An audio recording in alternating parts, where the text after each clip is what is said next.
all, and welcome along Friday Night Live. It's the Friday Night Live stream. MCN Weekend is coming up.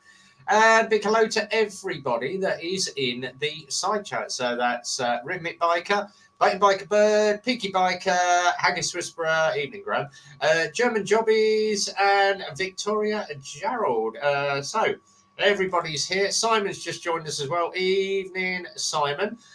So the Bordeaux is poured. I've actually got a little bit of Pinot that's finished, that I'm finishing off, and then we're on to a bottle of Merlot tonight. So we shall see how the evening fares. If you want to jump in on the live stream tonight, the link is going up. All you need to do, have a computer with a webcam and a microphone, jump on there. You won't hear Henry Hoover very much tonight, hopefully, unless I have to go and adjust my audio settings. But it's been a really good week. So if you do want to come and jump in, evening to CDB, he's here as well. He's been taking the mick out of Brandon all afternoon in the ride chat.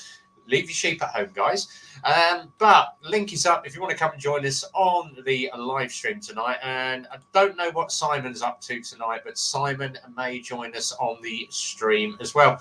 Loads and loads of videos gone up this week. We've done one about having to put ACF 50 on your bike. So a lot of people have actually commented on it and said they use a different product, but everybody agrees that ACF 50 or a rust compound or rust protection compound on your bike will obviously stop the corrosion. And obviously Grant is having a bit of a crap time with his Sprinty. So hopefully he might get him back on the Sprint in the next couple of weeks. But hopefully that all goes well for you, Grant.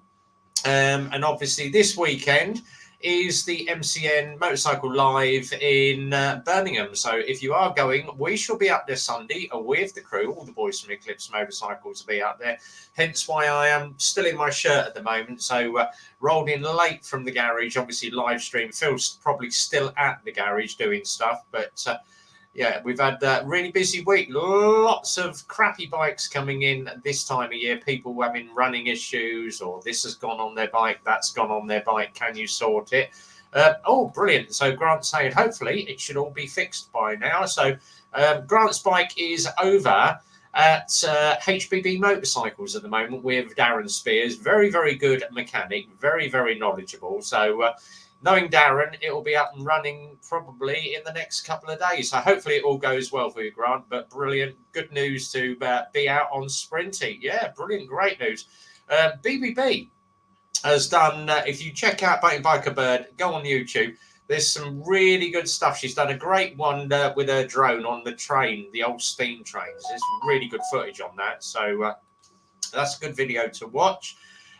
Andy's doing the odd one or two. There are a lot of videos out there at the moment that people are banging out. Scottish Saucer has just banged another one out. Lockwood obviously is looking for new tyres for the Africa Twin. And obviously Peaky's doing his little challenge next year. 4,000, I think it's 4,300 miles in 10 days. If you haven't been on Peaky's Facebook page, or obviously on his Instagram or anything that he does, go on there, give him a click, give him a link, and give him a donation. I'm waiting to get a big one across to him in the next couple of weeks. So as soon as my YouTube money pours in for the next 2 months, we're going to give Peaky a nice big donation on that. CDP, what did you say? Rev will give you mates for it. I am too busy at the moment, mate. I am absolutely 24/7 at the moment. I've had to jump onto bike spanners, but obviously did BBB's bike a couple of weeks ago. No, exactly. Rev don't even give mates for it. I do make a good cup of coffee. That's about all you're going to get out of me, a cup of coffee or a cup of tea. Quick one, all eyes on me, Danny a bit. When do the Lexmoto Auras arrive? At the moment, we do not know. We're waiting on Auras, we're waiting on Pegasus, we are waiting on Diablos, Titans. There is nothing in the country at the moment. I know Lexmoto called us yesterday and said out of the batch, there was 70 dealers around the country. They've only had 35 Diablos. There is a ECU shortage, chips. So they're waiting to get chips into the country or into China to get put into the bikes because everything comes out of Ukraine. 70 dealers, 35 bikes. We've got 2 Diablos coming. We have already sold those. They've gone. And the only thing I can get is geared bikes. You can't get a scooter brand new for love or money. And it's the same with the Honda Forzas. The Sims are struggling to get them out of the country. So everybody is waiting on chips for scooters. So it's just one of those things. It's supply and demand. Obviously, the demand is outstripping the supply of bikes. But keep your eye to the keep your ear to the wall, as we say. There will be bikes coming, but there is no ETA on Auras, Diablos, Pegasus, Titans you can't get, and that's our biggest selling bike. We could have sold 50 or 60 of those this year if we had supply, but we ran out. We ordered 10 back in January. They went by beginning of March, all 10 of them, boom, straight out the door, all gone. So, and talking of Titans, Port that's normally in the room, his Titan is at Eclipse at the moment. 39,500 kilometers on the bike. It's come in. We've just put new rollers in it. Rollers were as flat as a pancake. We've just done a set of forks on it and new panels all the way around. So it looks like a brand new bike. So it's all going well at the garage at the moment. Bear with, because obviously my phone is going nuts down here. Private messages, etc., etc. Simon's just saying, sorry, mate, had a shit week, got work in the morning, so can't join you. Have a good one.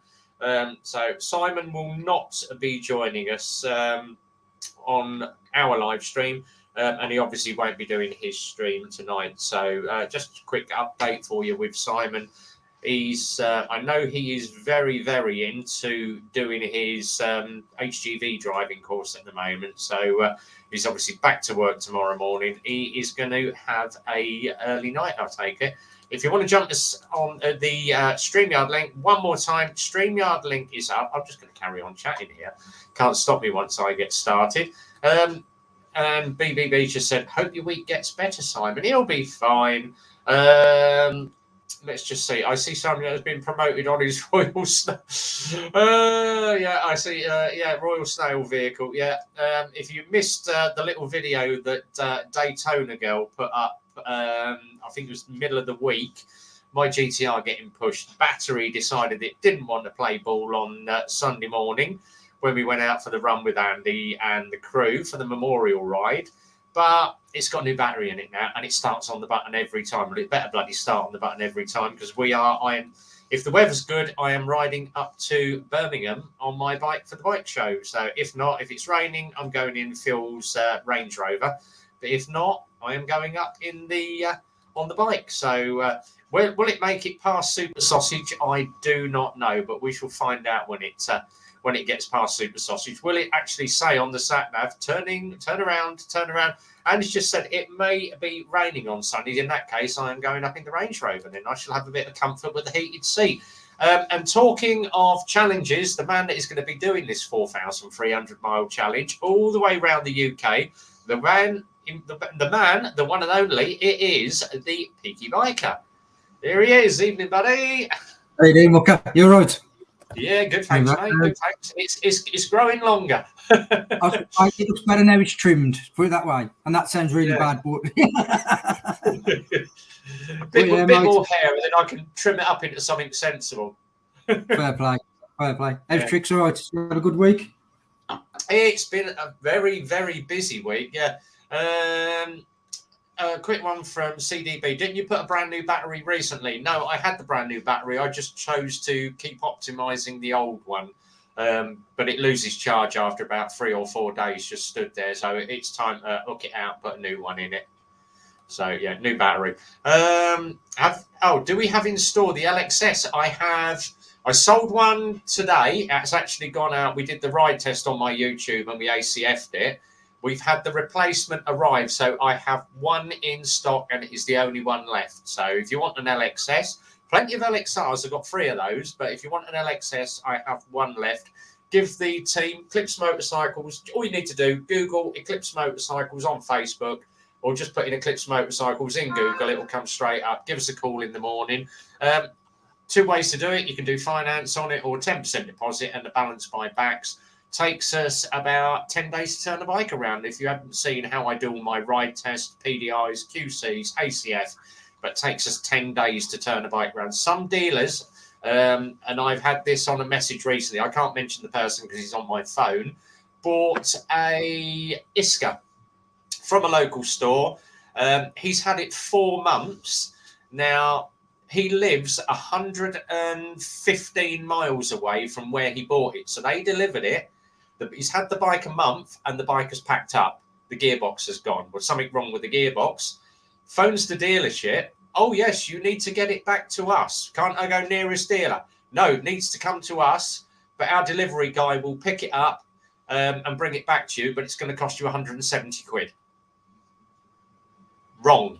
Wrong. Nearest dealer.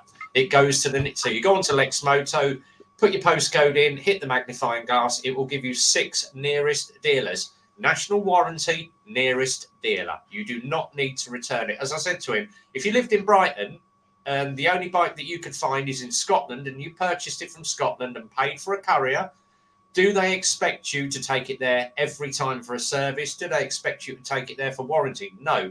It is on a national dealership. They're pulling a fast one on you, mate. He actually I said to him, well, have you actually spoke to him? Yeah, he's phoned the store. He phoned the store. Oh, yeah, Lexmoto are not playing ball with us. It's taken us ages to get through to Lexmoto. And I went, it's rubbish. I can pick the phone and speak to Lexmoto within 30 seconds. The dealer is messing you around, mate. Here's your nearest postcode. Gave him the postcode. He phoned the nearest dealer. They went, yeah, get it into us, mate. Not a problem. We'll do it under warranty for you. So he's actually reported that dealership to Lexmoto for pulling a fast one. And fair play on him. Shouldn't be doing that. That's a bit naughty, that is. Is a little bit naughty. Bike a bird, CDB hits carries Henry over it, will flatten the battery. It's not that bad. Right. So, yeah, okay, thank you. Quick one. I'm going to bring someone else in, Peaky, because he's sitting over in the side stream. It's the man himself. It's Graham, the Haggis Whisperer. Buddy, how you doing? I'm not bad, yeah. Yeah, good, yeah. Right. Good. Good to see you on the stream at last. I thought I'd join in for once, yeah. Andy's just said that dealership sounds like Lind. Yeah, I would not go to Lind BMW. Yeah, definitely not. We only use one, and that's Wollaston in Northamptonshire. Wollaston BMW, absolutely spot on. Really good bunch of guys up there. So, anyway, Peaky. With his old BM at his local one. You had to take it to Northampton in the end, don't you? Exactly. I was going on about your challenge, mate. So do you want to tell everybody about this challenge? I'm trying to push it as much as I can everywhere. No, it's all right, mate. Like I say, I've got to be fair. I'm pushing it now, but after Christmas, there's going to be a big push. I've got a few things in the pipeline that I've had a few conversations about this week that's going to highlight it a little bit more. But basically, I'm doing the coastal road around the UK, Scotland and Wales. So that's no motorways, nothing at all. It's all going to be basically the coastal road around the UK. So it's about 4,383 miles or something it is from my house back to my house. So the people I've spoke to previously who have done it, because there's like a forum with people who go around the world and all the rest of it. So I've gone onto that forum, kind of put my challenge in and just said to everybody, if you've done this before, can you give me an heads up what's realistic, what's not realistic? I've spoken to about 4 or 5 people who have done it. And the one who's done it, not the quickest, but it's 12 days. So I'm looking to do it in 10. So I'm going to... and that's for, obviously, the charity is Scottish Little Soldiers, which is a charity that helps children, predominantly children, who have lost their mum or their dad through serving within the army. That could be anything from being at war or an accident or a blue on blue, anything at all. And it goes from...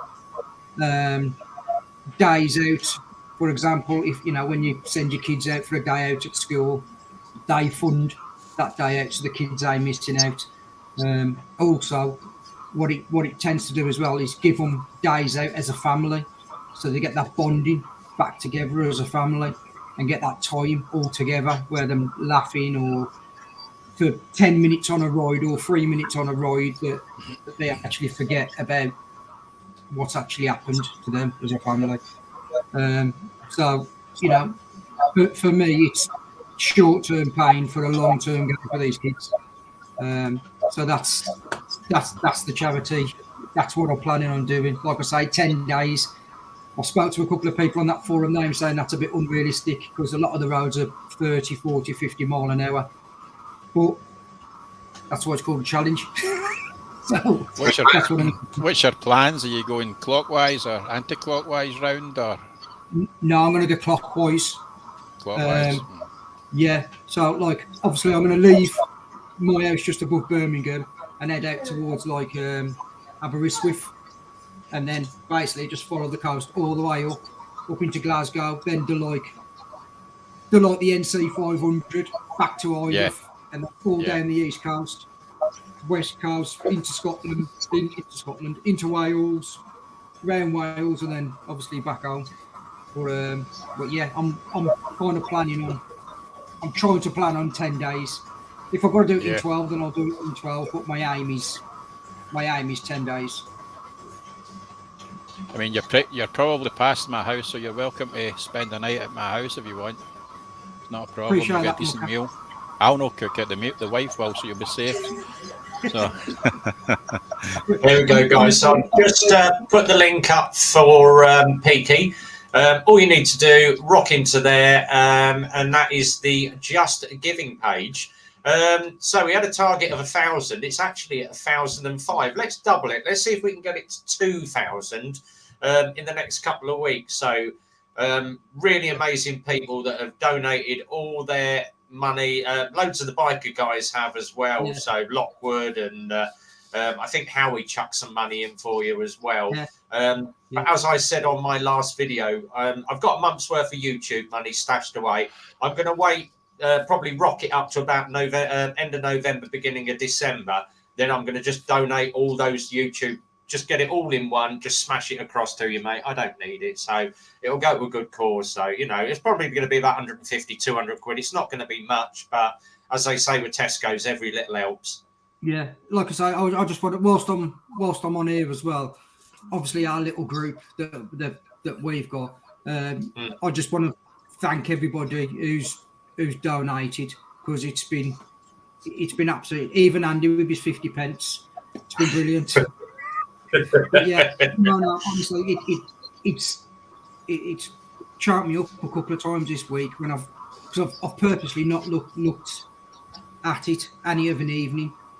So, and everyone can go into it, and it's another 150 quid, another 150 quid, or another 300 quid up, and it's just amazing, and it'd be nice if trying to sort of not be too optimistic, but it'd be nice if you could hit at least £2,000-3,000 before Christmas, and then obviously the push into next year even better. That'd be really good. I mean, like I say, I've had a few phone calls this week. Fortunate for me, I've got a lad who I served with. He walked around the coast of the UK, so he got a hell of a lot of donations. He made a lot of money. It took him 3 years, but I've had a phone call with him basically this week, and he's asked me if he can get on board and help with the promotion of it. So I'm having a meeting with him next week. I'm also having a meeting with another bloke who lives down south, Joe Brown, his name is. I'm having a meeting with him because, again, he owns quite a few companies down south. So he's looking to get on board and to help people and to help the promotion side of it. He's donated. So, again, I've got a few people now who are kind of jumping on board for the admin, really. Trying to push it out there and get it out there as much as possible. Like I say, if you can't donate, don't worry about it. Do you know what I mean? I totally appreciate it. But if you just jump onto my Facebook page, just type in the Peaky Biker, I'll come up. just follow, and then I post on there every day. So literally, if you like I say, if you can't donate, just share it.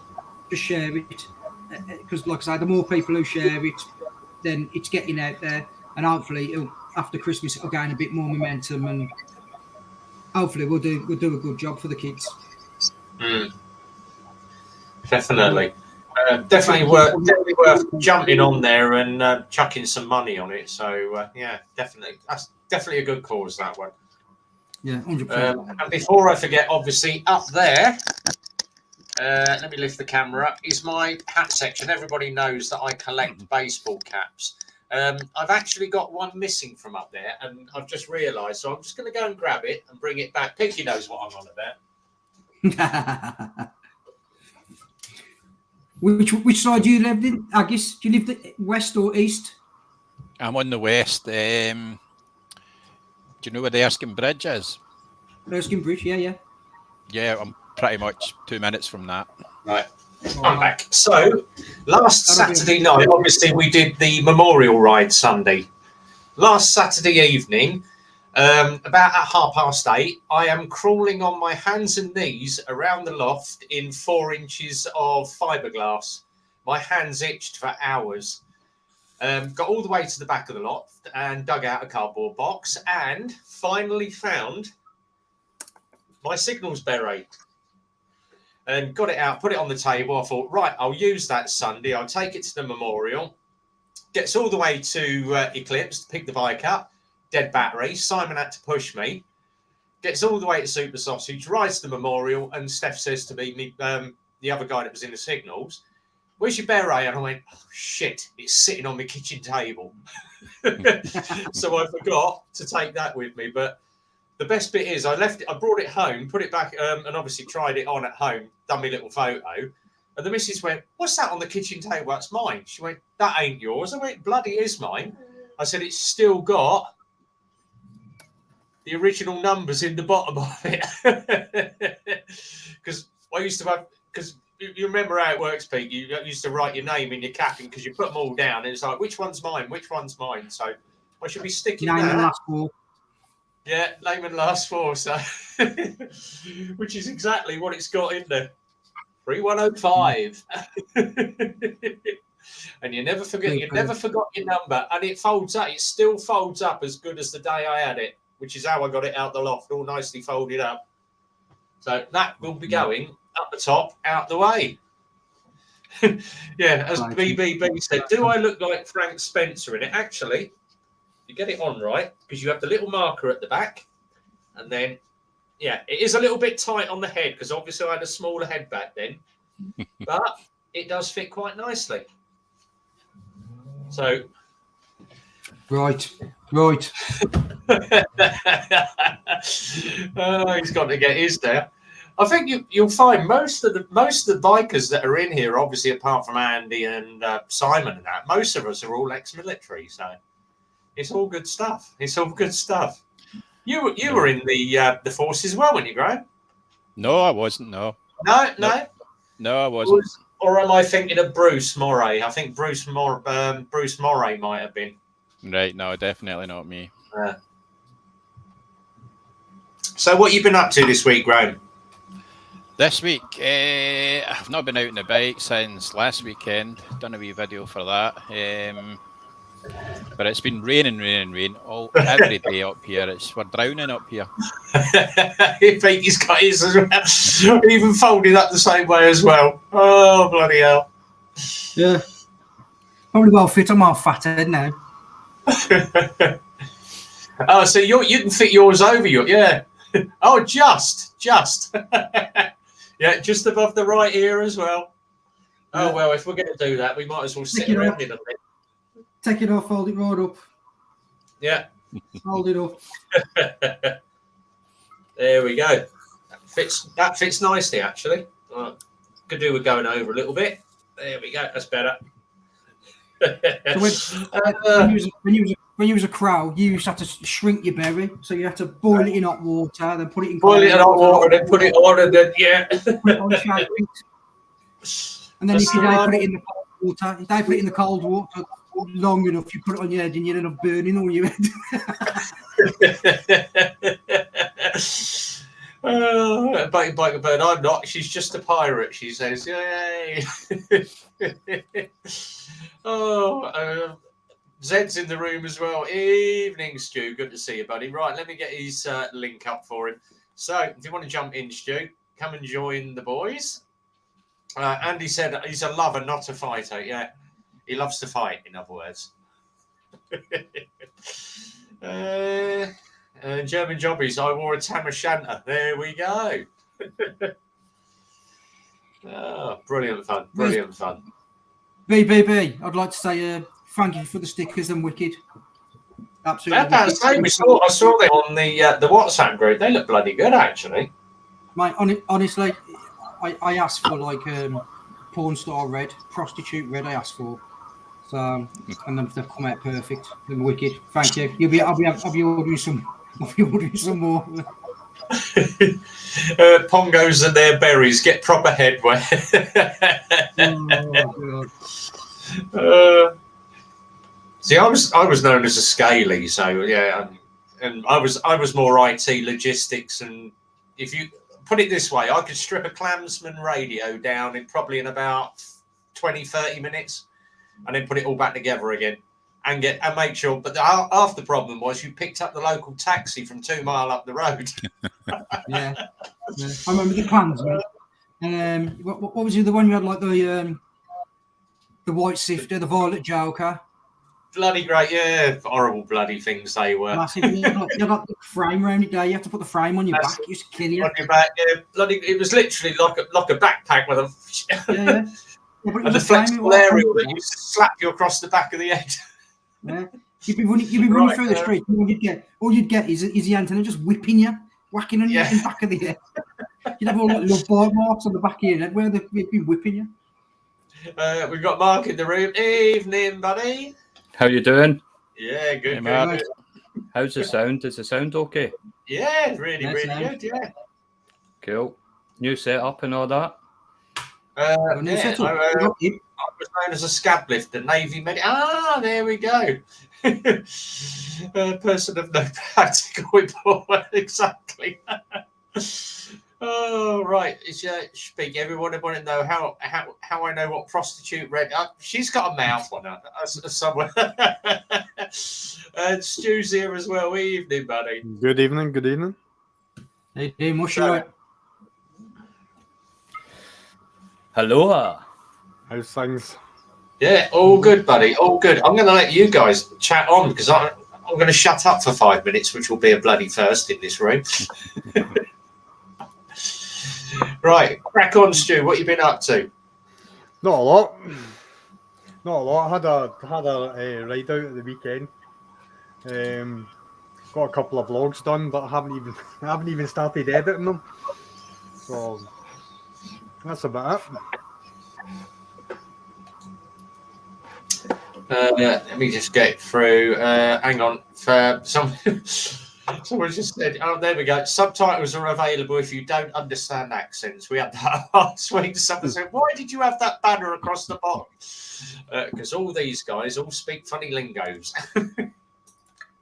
What the fuck are you drinking there? What you got there, Zed? What? Oh, Tsingtao. Yep. What percentage is that? What's that? What percentage is that? 4.7 28. Aye, 4.7. 4.7. What's your missus drinking then if you're drinking that? What's that? What's your missus drinking if you're drinking that? She's drinking one just with a slice of lime in it. He's got the Stella wife beater. Husband beater even. The thing is, with that's Chinese beer, isn't it? Chinese Japanese beer. Yeah. They tend to drink that stuff in the Lexmoto factory, like, how you put this bag together? We found that when I was in Hong Kong, because I had like 7 or 8 months in Hong Kong. You found that a lot of the beers were very strong, but the spirits knocked the socks off you. Because they used to do in the one show, there's this thing called the goldfish bowl. It's basically like a awful goldfish bowl, and it was just full of spirits. Yeah. You'd have 3 or 4 sharing one of them, and then go down the Big Apple. Just you only need 8 or 9 pints, and then you're on your way. You know what I mean? You're legless, but it's all right. Like You just asked for prostitute red, not prostate red. What's the difference? 2 inches. that much. Yeah. Dead Note's in the room. Evening, buddy. I described these streams like Scouses, 3 different English dialects combined with 4 different stages of inebriation. That's true.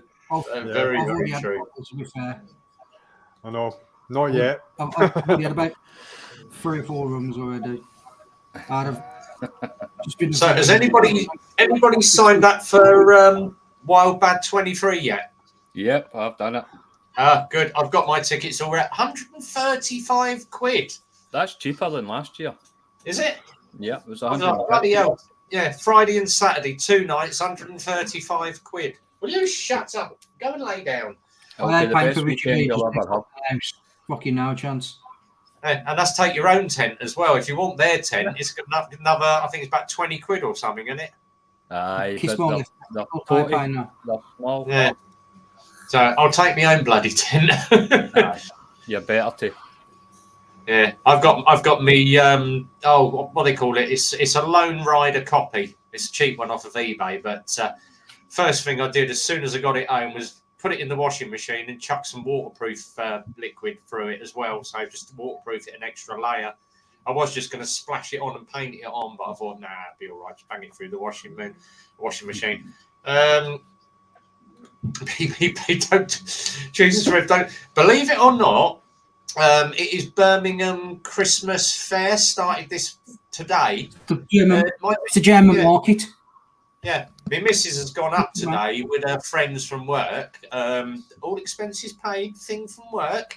And she texted me half an hour ago, oh, we've done our Christmas shopping. I've spent too much money. We've decided to pop into the comedy store. So they're watching a comedian tonight in the comedy store in Birmingham. And obviously coming back, comedy club or something, but they're coming back tomorrow. The comedy club in Birmingham's absolutely brilliant. That's brilliant acts on as well. A lot of the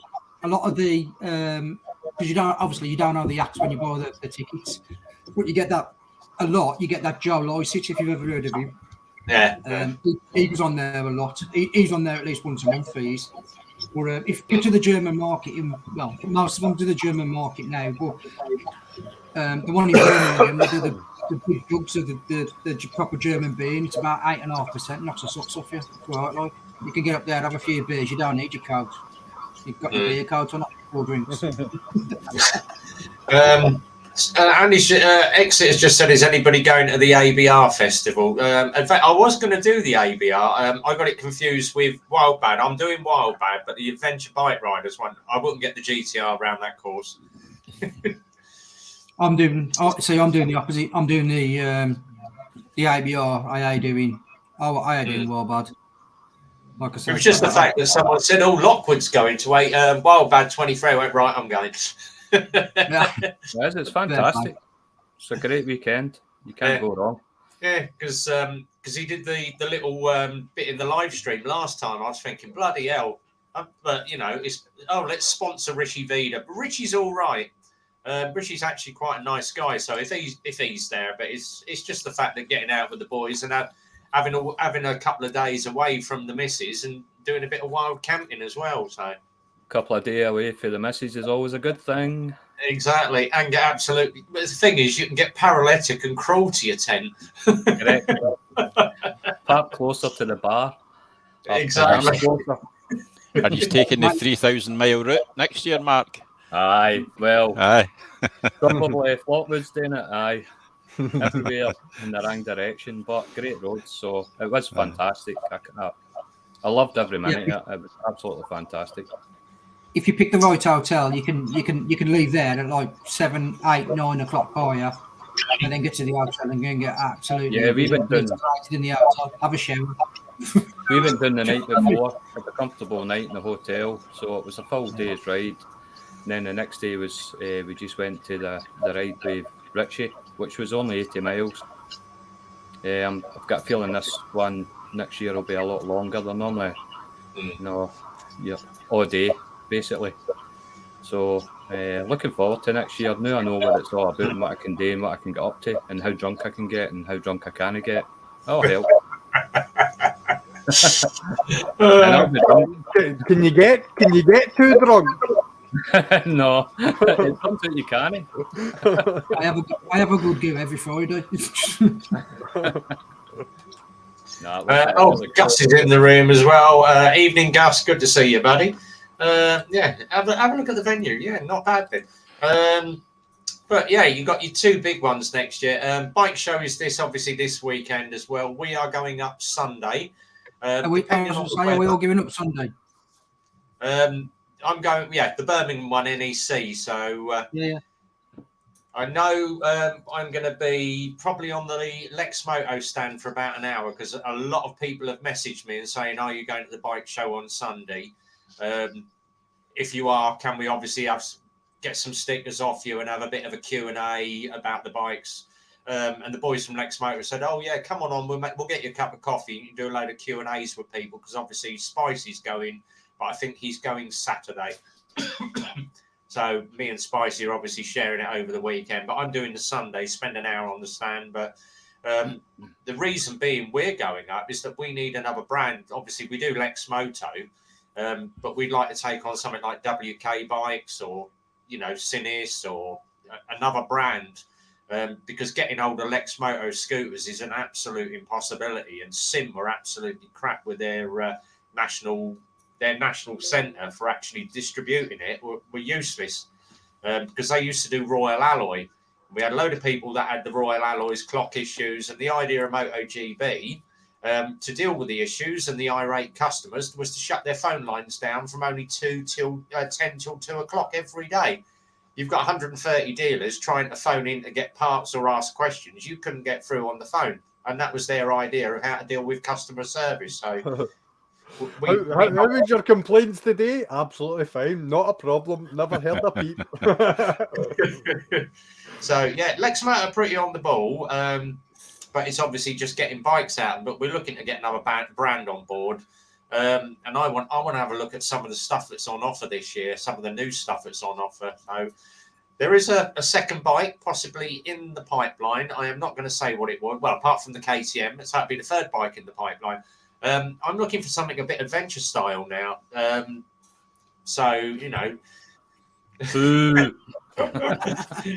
the more I look at Andy's BMW, the more I like it every time. He keeps telling me to take the bloody thing out and have a ride on it. So I might one day.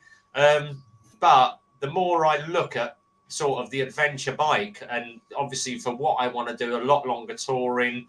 Yeah, the GTR will soak up the miles, but it's only good for roads. It's not going to go green lane in. It can't take single track roads very easily with mud and dirt everywhere. Something that an adventure bike will. And obviously, I did want an Africa Twin before I got the GTR. But when I went to Honda's, they only did the one seat height. They didn't have the adjustable seat back then, and I couldn't touch the floor. I was on tiptoes, and I was very unstable on it. The GS we've got in the garage. It's the old 1200 GS. That's on a 60 plate, but I can actually touch the floor on that one. And I have had a sit on Andy's, and it's like, So the more I look at sort of the BMW range, I'm thinking. Andy's is, I rode Darren's, which is exactly the same bike as Andy's, and absolutely fantastic bike. I was so surprised how much how flickable it is going round corners and stuff like that. Lockwood and I took him out, and it wasn't even an alien bike. Everything just felt the way it should be. See, because it's got the wider bars and whatever. That sort of helps with the leverage or the weight of the bike. So, if you're used to a sort of manoeuvrable bike, it's not as cumbersome as it looks when it's sitting on its stand. Put it that way. I was really surprised. Mate, honestly, when I ride my bike on the road, the amount of comments I've had off, especially when you're getting a bit of a lick on. The amount of conversations I've had, we've got to a calf, and somebody's come up to me and gone, mate, can't believe you've stuck behind me all that way. You know what I mean? These are, he's thinking he's riding on the limit, trying to get his knees down on every corner, and you've just sat up like this, bolt upright, just tipping it in with a counter steer. But you know what I mean? Like I said on one of my reviews, you can do that bike does everything. Everything you want that bike to do, or whatever you want it to do, it can do. It can be a mile puncher, it can be an off-roader, it can be a tourer, it can be a you can get him backwards and forwards to work. It's amazing, mate. Honestly, really. Is. I've spoke to Mark about it, and I've spoke to Graham about it as well. I was looking at a GS as a viable option for getting rid of the ZZR and the ZX9, but I'm finished my finance for my bike, so I don't owe any money on any of my bikes, and the thought of actually taking on more finance actually makes me feel sick, to be quite honest. Don't blame you, mate. I don't know if I want to do it, for that simple fact. If I could get away with trading the two bikes in or selling the two bikes on and maybe having very, very small amount of finance, I would maybe consider it, but at the moment I'm sitting tight. I'm not doing anything. No. As Andy said, we did the run last Sunday, and it was a warp speed run. We were doing 72, but I was quite surprised. I pulled in, and then all of a sudden, boom! Andy's gone past me with a pillion on. I'm thinking, bloody hell, that thing shifts. You've got to remember the torque that's on that thing. It's like a great deal of torque that's on the Beamer. It's without being disrespectful to the bike, because that's not the point I'm trying to make. It's like the equivalent of a diesel car.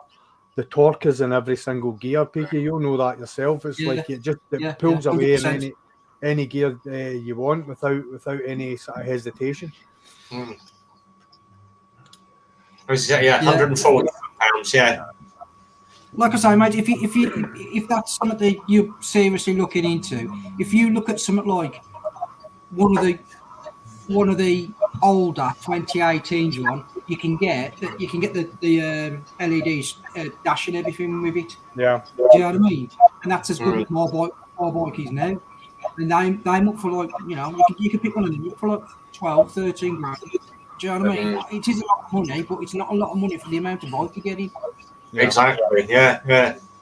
I went with the Tiger because I'm not 100% sure I would get into it, but so far the trip to Skye and that has led me to believe that it is the direction I want to go in. So my next step up will be the GS, but I just tried the Tiger just to see if I was going to get into it or not, which I have done. So it's definitely going to be a GS next.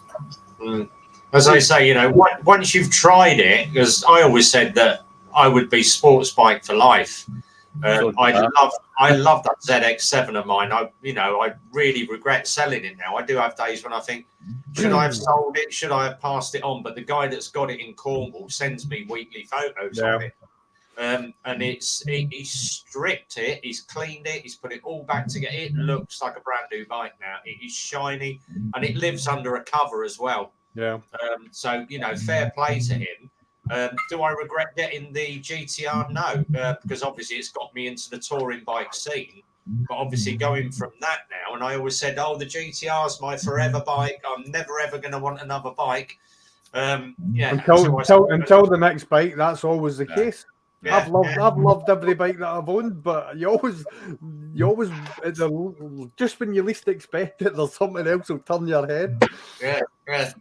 And we had one in for an MOT today. We had a KTM, and it's the big enduro one. It's like the BM, but I think it's the 1290. KTM 1290. Yeah, Adventure. Good great thing. I could not get my leg over it. I'm on tiptoes trying to do an MOT on the thing. If you got it on I said to Phil, you're going to have to get the other side because I can't get it off the bloody main stand. I can't get my leg over it. Suit me, though. If you watch the video I did when I did the NC, I think it was the NC 500 I did. But one of my mates, he's got one of them KTM endurance bikes, and he don't know what he wants to be. It wants to be wicked on the road, wicked off road. Yeah. Track bike, quick shifter, this, that, and it wants to be everything, if that makes sense. Yeah. Where the BM is like jack of all trades, master of none kind of thing. Yeah. Do you know what I mean? Yeah. Where the quick shifter was phenomenal. It was phenomenal going into corners and stuff like that. But it just died. To me, it died tick the box. It died. It died feel free. I mean, with did anything. you see did they not take the? I'm sure I saw it on 44 Teeth. They took the quick shifter off the RC8. Yeah. Yeah. Do you know what I mean? Because they must have sat down and goes, well, it works bloody great in the RC8, so we're going to take it and put it.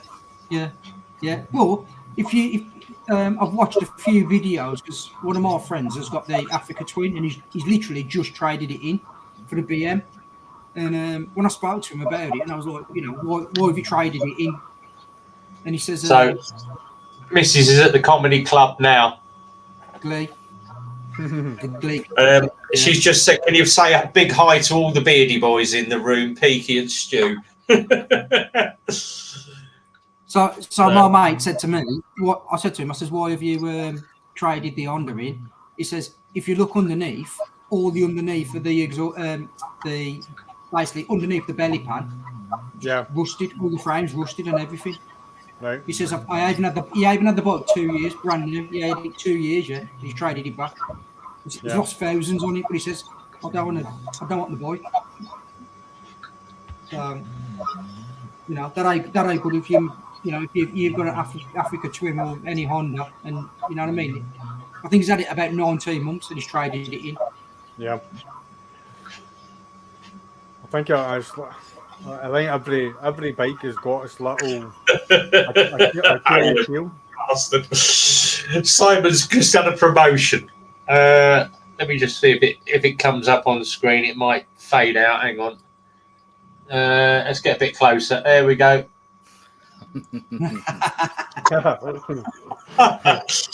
I'll send it to him in a while.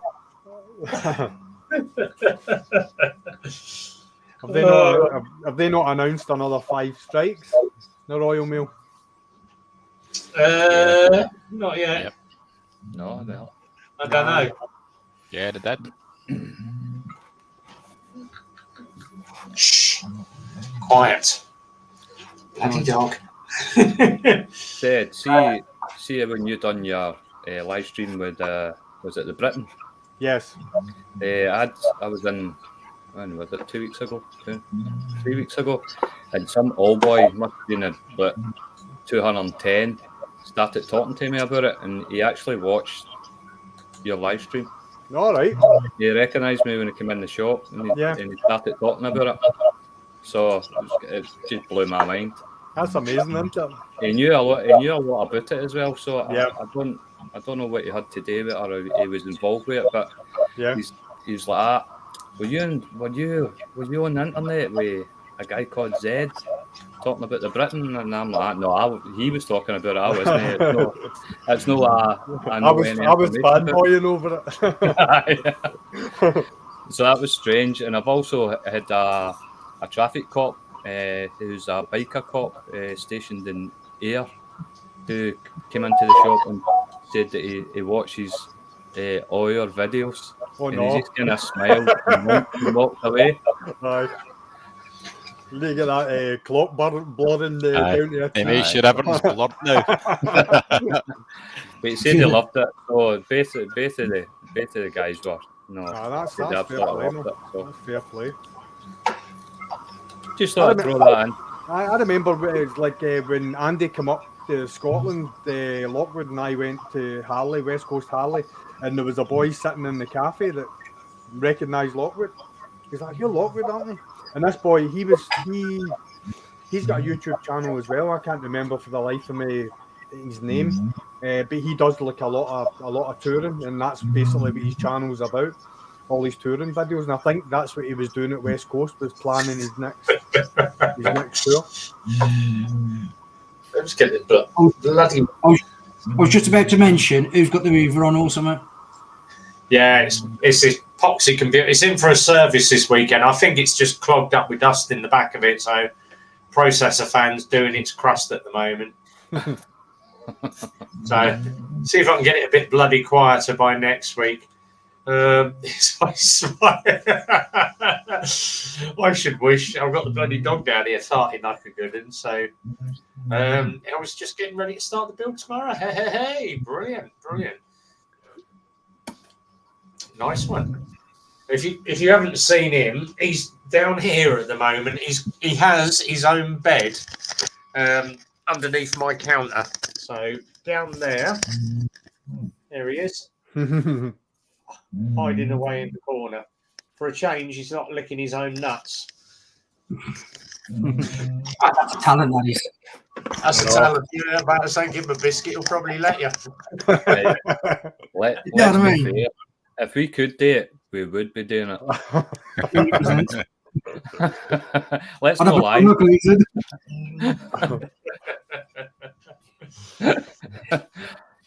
I don't know if are you going Sunday, Andy? I know BBB's going up on Tuesday. I was saying, I don't there's know. supposed to be a few of us going up on the Sunday, but I heard nothing else, so I'm going to go up the Sunday. Hell's not going to lie.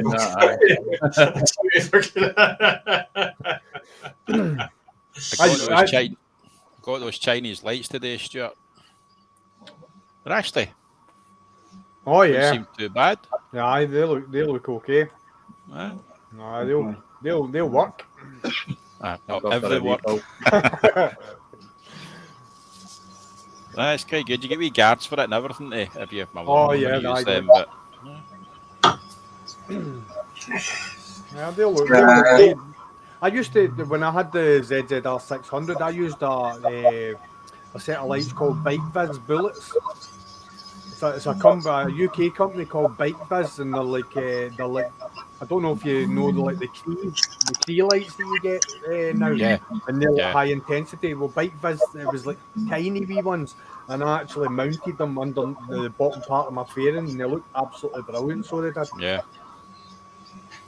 Aye, so hopefully they'll work, but we'll see. Seemingly, I don't need the relay in that. There's a spare accessory.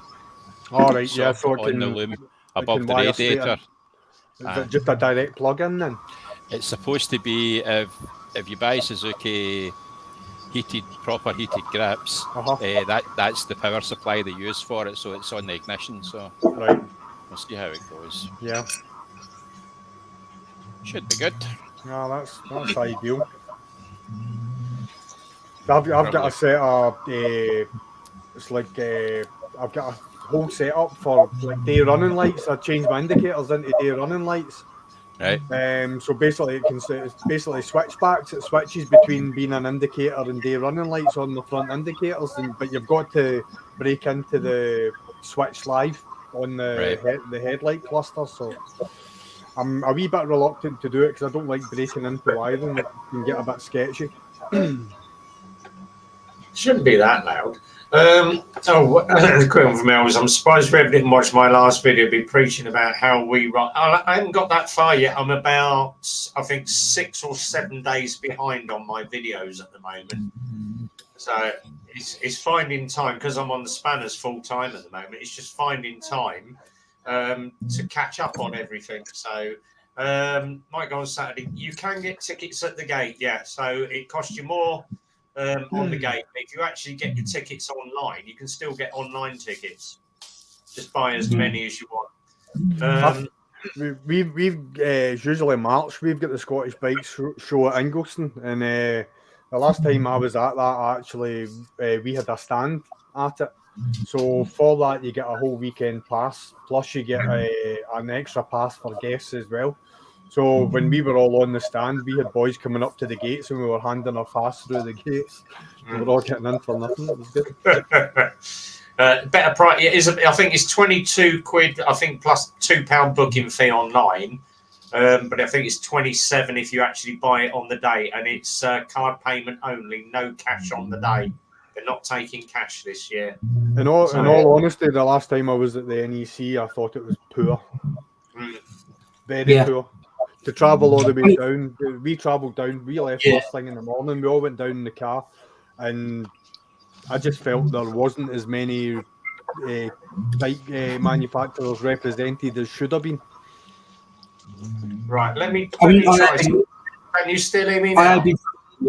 But last time I went, it was like I say, it went from like 2 halls down to 1, and they seemed to have crammed everything in 1 hall. And then the next year I went, it seemed to be empty. It seemed like people had just gone, fuck it, I ain't gonna try. It like when they squeezed it from 2 down to 1, it was a bit too congested, and then it went to literally being empty. You know what I mean? I mean, before you had 2 halls, mate, and you was queuing up for 30, 40 minutes to get a beer. Do you know what I mean? Yeah. You just sitting there. I remember the first time I went down to the NEC, Harley Davidson had this. It would look like a rock concert stage. It was that big. They had the girls. They had everything, and they had basically I think it was on the hour every hour. They did basically like a show, a whole 15-minute show of them promoting obviously their product and stuff like that. But just there's none of that. With none of that razzmatazz anymore or anything like that. It just seems a bit lackluster. It needs revamped or some sort of. Yeah. It needs to kick up the arse. Yeah, I think so. Yeah. It needs some kids to get on board with them. You know what I mean? Start giving them, like you say, a bit more razzmatazz. And because at the moment it's like it was 10, 15 years ago. Yeah. Do you know what I mean? Exactly. They don't have a big internet presence. They don't promote it through the social media outlets that we all basically interact through. It's kind of still basically the sort of usual sort of outlets that they advertise it. I think they need to sort of look at what they're doing. They really do. It wouldn't go amiss for bike manufacturers to actually save a couple of the launches for these kind of events as well. You know what I mean? What they used to do, didn't they? They used to do that. Absolutely. Yep, absolutely. It's like when I went down, I think it was 2015, Triumph brought out, it was like a Speed Triple R, and it was like a cafe racer. It had like a wee short seat on it and whatever, but the colour and everything on it was just absolutely spot on. And they never brought it out. And you're like that, why not? Everybody was raving about it. They were raving about the spec. Everything was Ohlins on it. With Brembo brakes, I think it's the M4 brakes and whatever. Yeah, the M4. The spec was just unbelievable, and they never did anything. They never brought it out. It was just a look what we can do. Just put it out in the market and sell the bloody thing. Yeah. Surely you want to put your best gear out there, don't you? Definitely. Silly old sod. Let me just let him out. He wants a pee, so give us a second. So, but yeah, I think I'm gonna get there. I'm gonna go Sunday. Looks like I'll catch let us know what you think of the new V-Strom, the 800. Yeah, if you get to see it, PK. I've booked him for a test ride on that. Have you? All right. Going by me to try it because my mate's got a V-Strom. He's got the 1050, but he's due to changes. And I said to him, reading the reviews, what other people who have gotten in it and spoke to other YouTubers, they're saying it's fucking phenomenal.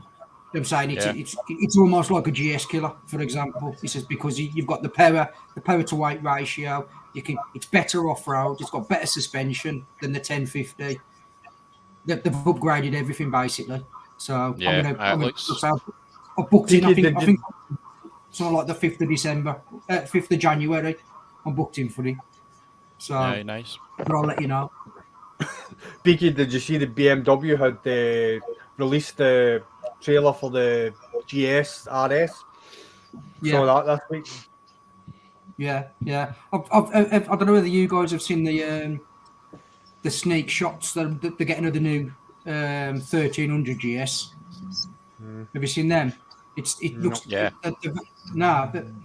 reading what people are putting on. They reckon it's like head and shoulders other than the 1250. They've dropped it in weight. They reckon the telelever suspension's gone as well at the front. Right. They've put a different suspension unit at the back. The engine's fully oil cooled now, not half and half. So, you know, I'm paying particular attention to Kawasaki now with their hydrogen project. It's based on the 1400. Obviously, the ZZR being a sort of ZZR 1400, yeah. Well, it's obviously that platform's ended for them, but it's kind of sort of whether they're sort of making it as if it's going to be like a replacement for it or whatever. But they're the only sort of bike manufacturer just now that seems to be muting a hydrogen plant. Yeah. Well, like I say, looking at that BM, it looks, compared to my bike, it looks a lot smaller. Smaller. Even the exhaust and like just like if you see the snapshots, just the front of the bike itself. If you take a photo of my bike, it does. And the back end of it looks a bit CBR-ish as well, like Fireblade. You know, the way the styling of the back end of it. Well, what they're saying is that they've put the cat now underneath, basically where the in a car where your middle box is. So as your four pipes come out, that's where the cat's going to sit underneath, and then that's why they put that tiny little exhaust at the side. So I honestly think the best place that they could have put the cat would have been the bin. Yeah, because that's what everyone's going to do with it anyway. Do you know what I mean? In a bag in the fucking canal. In the skip. Yeah.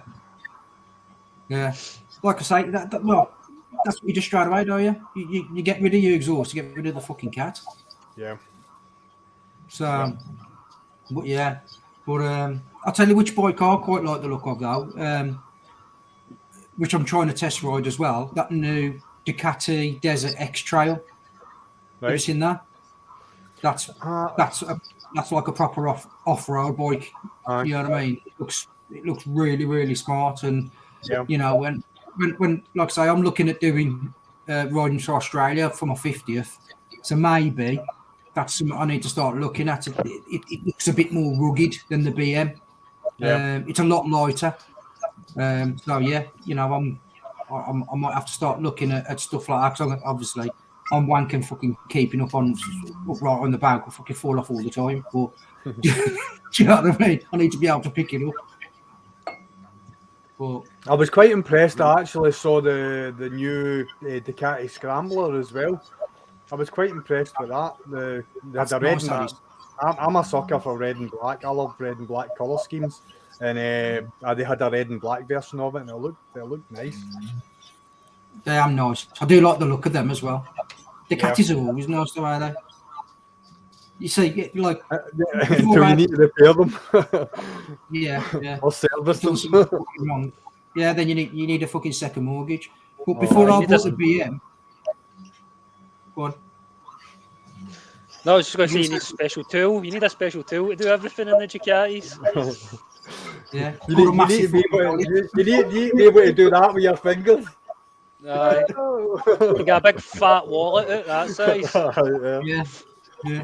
But that was like when I was before I bought the BM. I nearly bought the MV Augusta Turismo, the touring bike, and that was phenomenal. That handled, mate, like a fucking sports bike. But see the MV Augustus. Oh my god, what a lovely bike! Yeah, did you see the new version of the Brutale? The Brutale, because I think it was 44 teeth. And see the one that they do with the news 44 teeth. Yeah. I think they had the pictures of the Brutale as well, and the slash cut on the exhaust, the three exhausts like, sitting right next to the tire. It just looked ferocious. Yeah. See, when I looked at it, the only reason why I didn't get it is when I spoke to MV Augusta about it. There was just the bloke I spoke to behind the back of the service counter was basically, he didn't realise I was looking for it. I just started chatting to him. And then he was just saying how difficult it is to get parts from Europe into the UK. And that was one of the only reasons why I didn't go with the MV Augusta in the end, was purely because of the comments he was making to me, just chatting about how difficult it was to get parts into the bike, or I would have had the MV. Well, I went in to buy the MV, to be honest. So I've still got a soft spot for the Aprilia Milli R as well. oh man, the old Millies. Yeah. My mate had one, and honestly, what a big thumper that was. That was a cracking bike. Yeah, it's got two like fucking 81mm motors at the back of it, are they? Yeah, Like fucking yeah. exhaust pipes. Yeah, definitely. I rode up to Glencoe with them, and I was behind him. I only had my ZZR 600 at the time, so I was sitting behind him, and obviously I could hear the exhaust resonating, or feel it resonating off my chest. It was unbelievable. But one of the things that he said was, it's either on or off. You've got to ride the bike hard all the time. There's no in between. Do you know what I mean? He says you really have to push it on, you know. And we certainly did that day. I found that when I had my little Triumph 675, it just, you know, I could keep up with the big thousands, but I was just wringing its fucking neck all the time. Do you know what I mean? And you just think to yourself, in the end, you know, you just.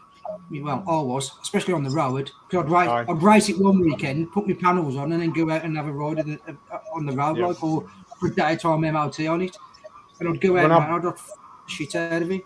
When I bought the ZRX 1200, I mean, like, obviously that was my main bike. I still had the ZZR 600, and I took it out every now and again. And it was Grimes I was actually talking to when I was out in it one day. I was like, I feel as if I'm going to blow this thing up. Because I was wringing its neck, and I'm like, obviously, because you're used to that, the bigger engine, the bigger power, and whatever, and you're trying to get the same out the 600, and I felt as if I was going to just blow the engine apart. Yeah. So I mean, like I say, you're around the corner, you can keep more corner speed, 100%, than a bigger bike, 100%. But it's just that grunt when you come out the corner. It's just that as soon as you open it up, you ain't catching him. Don't matter how quick you move around that corner, you ain't catching him in a straight line. Aye, definitely. And it's like the 600, the 600 and the 1000 as well. It's like if you're coming out a corner and you've got 50 yards gap on 1000, you're overtaking, and a 600 you're thinking twice. You know, it's like you're looking for that slightly bigger sort of gap. Do you know what I mean? It's like that's the main difference. It's just that squirt of power out of the corner. There's not much in it apart from that. You need to read ahead more. You need to anticipate everything. You need to be ready. Yep. Yeah, you need to carry your corner speed. Because you've got to drop gears and stuff. Yeah. So you've got to be ready. I honestly think that you start getting lazy when you're riding a bigger bike, because you know you can compensate for it when you hit the straight. I honestly do. I think that's part of the fun in it. You know, they haven't anticipated the riding and what the other riders are doing, what drivers are doing, and you know, it makes you a better rider. I think, you know. Yeah. See, if I want to put a smile on my face, I'd go get another 600. I think it is better. You'll become a better rider going from like a 125 to a 600 to a 7 to an 8 to a 9 to 1000. That gradual progression, you will become a better rider. Just much. I've went from 125 to 600, and my next jump's going to be Jixer 1000. I honestly don't think I could go back down to a 600 because I only like putting my knees behind my ears at the weekend. Who's the jigsaw you missing? BBB's just said it. She always pulls down for a break ride just to say, "Oh, it's a shame." One of my mates actually got the finger the other day. He said there was this guy walking along the side of the road doing this. He said he tooted him half a dozen times, slowed down and went, "All right, how you doing?" and carried on. When we were away on that Sky trip, I was looking at the footage, some of the pictures that people had took of me and that. And I didn't realise, like, I look like Bowser on that bike. Like, I didn't realise, because see, when I look at that bike, it doesn't look that small to me. It looks just the same as people's thousands, but it does. I do look like I'm sitting on a smaller bike. I reckon, like, my body composition compared to that. Does your missus ride the bike as well, does she, Chris? Yeah. But Yeah. Is that why you're getting the jigsaw? well, she can have that. Well, she can have a shot of it, but I don't know. I want to keep that, maybe, and get a jigsaw as well, but I don't know. I don't want to sell this. I think I'll keep it forever. I think I'll ever sell it. I don't know. I love it too much. I love that bike, man. I love that bike. It's part of the family. It's a family member. Yeah. Mark, I can't hear you if you're talking, man. Mark, your lips are just moving. That's all right. It's the mic, mate. That's it. Sort it. I forgot to unmute it. I'm just saying, well, obviously that bike's in your house and you're stroking it every night. So, what do you pay the 1,000? I've no idea. Are we talking about the bike now? Aye. I got up in the morning, I come down. This is my morning routine. I come down with my slippers, put the kettle on, have a cup of tea with the bike. It's fantastic, man. Get a couple of these sooty fingers. Don't look in the exhaust. I wouldn't do anything like that to you, baby.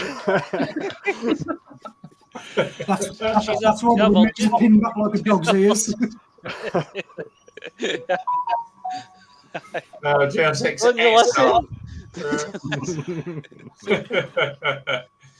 See the voice on the GSM. Aye, but I definitely want to go up to 1,000 eventually, but I'm not going to rush into it. I reckon I'll wait another year or two probably before I do it. There's no rush. Have you had Graham's bike yet? No, not yet, but he says I can. He says I can come around and take it away. He doesn't want to come with me or anything. He says I can take it away. And I wouldn't like to come with you either. If you're gonna get 1,000, mate, you need to get a R1M. If you're gonna get 1,000. Do you know the biggest thing that I'm going to say scared me, but it doesn't really scare me. But it's kind of makes me worried slightly. Is the lifting up at the front with the power, because I think you can do it so easily. You know what I mean? And like so, see if you're driving along and you go over a wee hump in the road, your wrist goes like that on 1,000. That's more serious than what it is on that. You know what I mean? It's things like that worry me. I think in all honesty, it's like riding the ZZR. It's like your wrist controls it all, and the respect that you have for the bike when you sit on it, you're fully aware of what it could do potentially if you were to mistreat it. Aye. And I've had that lift up at the front before a few times. Like, Aye. See when you really gun first and second and third, you really gun them. It lifts up, and like I've even done it kind of going around slight bends, and I've got. It used to really scare me, but I've kind of got comfortable with the front wheel lifting up a wee bit. So, but I don't know. I don't want to push it too far, if you know what I mean. I want to go home safe and that. Well, see, at the end of the day, then you've got exactly the right mindset then, because you'll do See it exactly when you're ready to do it. So that's fair play to you, man. See how you were saying. I see how you were saying. Quick question, guys. For those of you that TikTok, did anybody see my battery post that I put up with Halfords? Oh yeah, I did see that. I have had so much hate, people thinking it's my car, and I'm having to keep messaging them back saying no, it's a customer's car. If you haven't seen my TikTok, it's at 71,000 views. God's sake. It's gone lunatic at the moment. That's done well. Is that the one that Halfords have got the lawsuit against you for? What they did, they've managed to undo the clip enough to slide the battery under, but to get to the back one, you have to take the bolt out, slide the battery in, drop the bolt in, because the bolt sits right at the front of the battery, and then drop the clamp over. How new was the battery? Was it fairly new, like? Yeah, it's brand new Halfords battery. Right, okay. But it came in for the MOT, and obviously Phil tested it and advised that it got it was. Now the question is, did Halfords fit the battery, or did Halfords did fit the battery? Right, I was just wondering because sometimes people hand them in. I don't know how that happened. We said to him, you've got a Halfords battery. Did you fit it yourself? He said no. He said, I paid £10 extra for them to fit it for me. But all the guy's done is undo it enough just to slide the battery over and just clamp it down. But I know, but we Davies only a YTS. He's not even get puke yet. And he's starting Rev, Rev, you've gone really quiet, mate. You have. I've quietened my mic down. That's why, because everyone's gone really moaning about quiet. it really over. You've gone really Hold on. quiet. How's that? That's better. Yeah. Rev, just take the side panel off your computer. Everyone's moaning about Henry Hoover in the background. Just take the side panel off and clean the fans. That's all you need to do. Yeah. Dead easy. Well, it's going down the computer. It goes down every 6 months because I use this all the time for all my vlogging and all my uploading. I think it's just sucked up a load of dust in the back of it. So I'll get him to clean it up. But MT likes it. He said, I like Rev being quiet. Remember and clear your browser history before you do that. What's your name on TikTok, Rev? Is it Rev Bomb? I think it's Mr. Rev. Yeah, Mr. Rev Bomb. Mr. Rev Bomb. I'll add you. I'll subscribe or whatever it is. Are we gonna try and? Or if you have to be on OnlyFans, naked bikers. What is it? Sorry. We're going to set that up. Actually, I'm still in the process. You have to apply for OnlyFans membership. But what I'm going to do, I'm going to set up a page called Naked on a Bike or Naked Bikers. But I'm just going to post photos of bikes without fairing, so just naked bikes or birds on bikes. But I'm gonna charge like a really stupid fee, like $2 a month to join.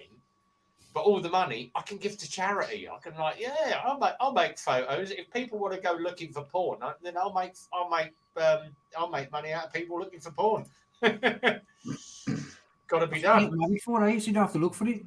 Because the missus says to me, she went, because she had the neighbours round the other day. I said, I'm going upstairs. And the neighbours went, what's he doing? She went, he's going to watch porn again.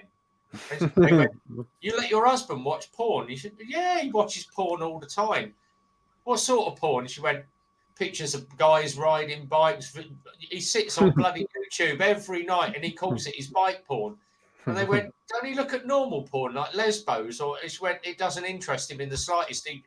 If you stuck a naked bird in front of him and a Kawasaki, he'd sit looking at the Kawasaki. He said he was at the bike show last year and told some bird in a bikini to get off the bike because he wanted to take a photo of the bike. Sniff the seat more like. Yeah, get out of the way, you stupid cow. I want a photo of the bike. Quick one. Believe it or not, chaps, and we're trying to get Grant to do some photos in his high heels. He's got the legs for it, are you? Oh, he's having a time out with that bike, hasn't he? Yeah. Oh, no, he's having a right time with that bike at the moment. So what? I noticed it was a burnt out plug. Was that to the regulator rectifier? Because I've had that happen to me. He's in the stream somewhere. So Grant, come on and tell us what's wrong with the bike on that. On the Triumphs, it's very regular for the regular rectifier to go. On my 675, genuinely, it was probably when I was racing. Probably at least 2 or 3 times a year I'd have to change it at least. See, the ZZR 600 had that, and it's like I think it's not the rectification side, it's the regulation side that goes, and that's what causes the overheating. Yeah, and it fries the. That happened to me at the side of the road. But the good thing about it was I was with RAC, and it was 911 that picked me up, and the guy who picked me up actually raced a ZX 10R at the Isle of Man TT, and what a conversation from Coat Bridge on the way home. It was absolutely fantastic. So it was just listening to what he was, the stories. It was phenomenal. And he retired. He got that bike race prepared, and then retired, and then put the bike back in the road. He said the bike's mental. It's like, my God. When I crashed my 675 when I stopped racing, I'll put all mine back together. I left it as a race bike, and then I sold, because I had 2 bikes. So I sold my wet bike and my dry bike, and then I sold all my spare engines, spare bits, wheels, discs. To be fair, there's a bloke called, and he looked in my garage at the time, and he was just like, I can't believe you've got all this. And I was like, I had like wheels with discs all just hanged around with all different sets of tyres on. Yeah. And we was talking, and he went, how much do you want for the lot? I'll have both bikes. I want everything. Yeah. So let's sit down, let's calculate, and I'll do you a deal. And to be fair, he went, "Can you keep it for a week, and I'll come back in a week with a van and get it all off you." And I was like, "So, mate." PKD, have you ever watched a YouTube channel called RE Performance?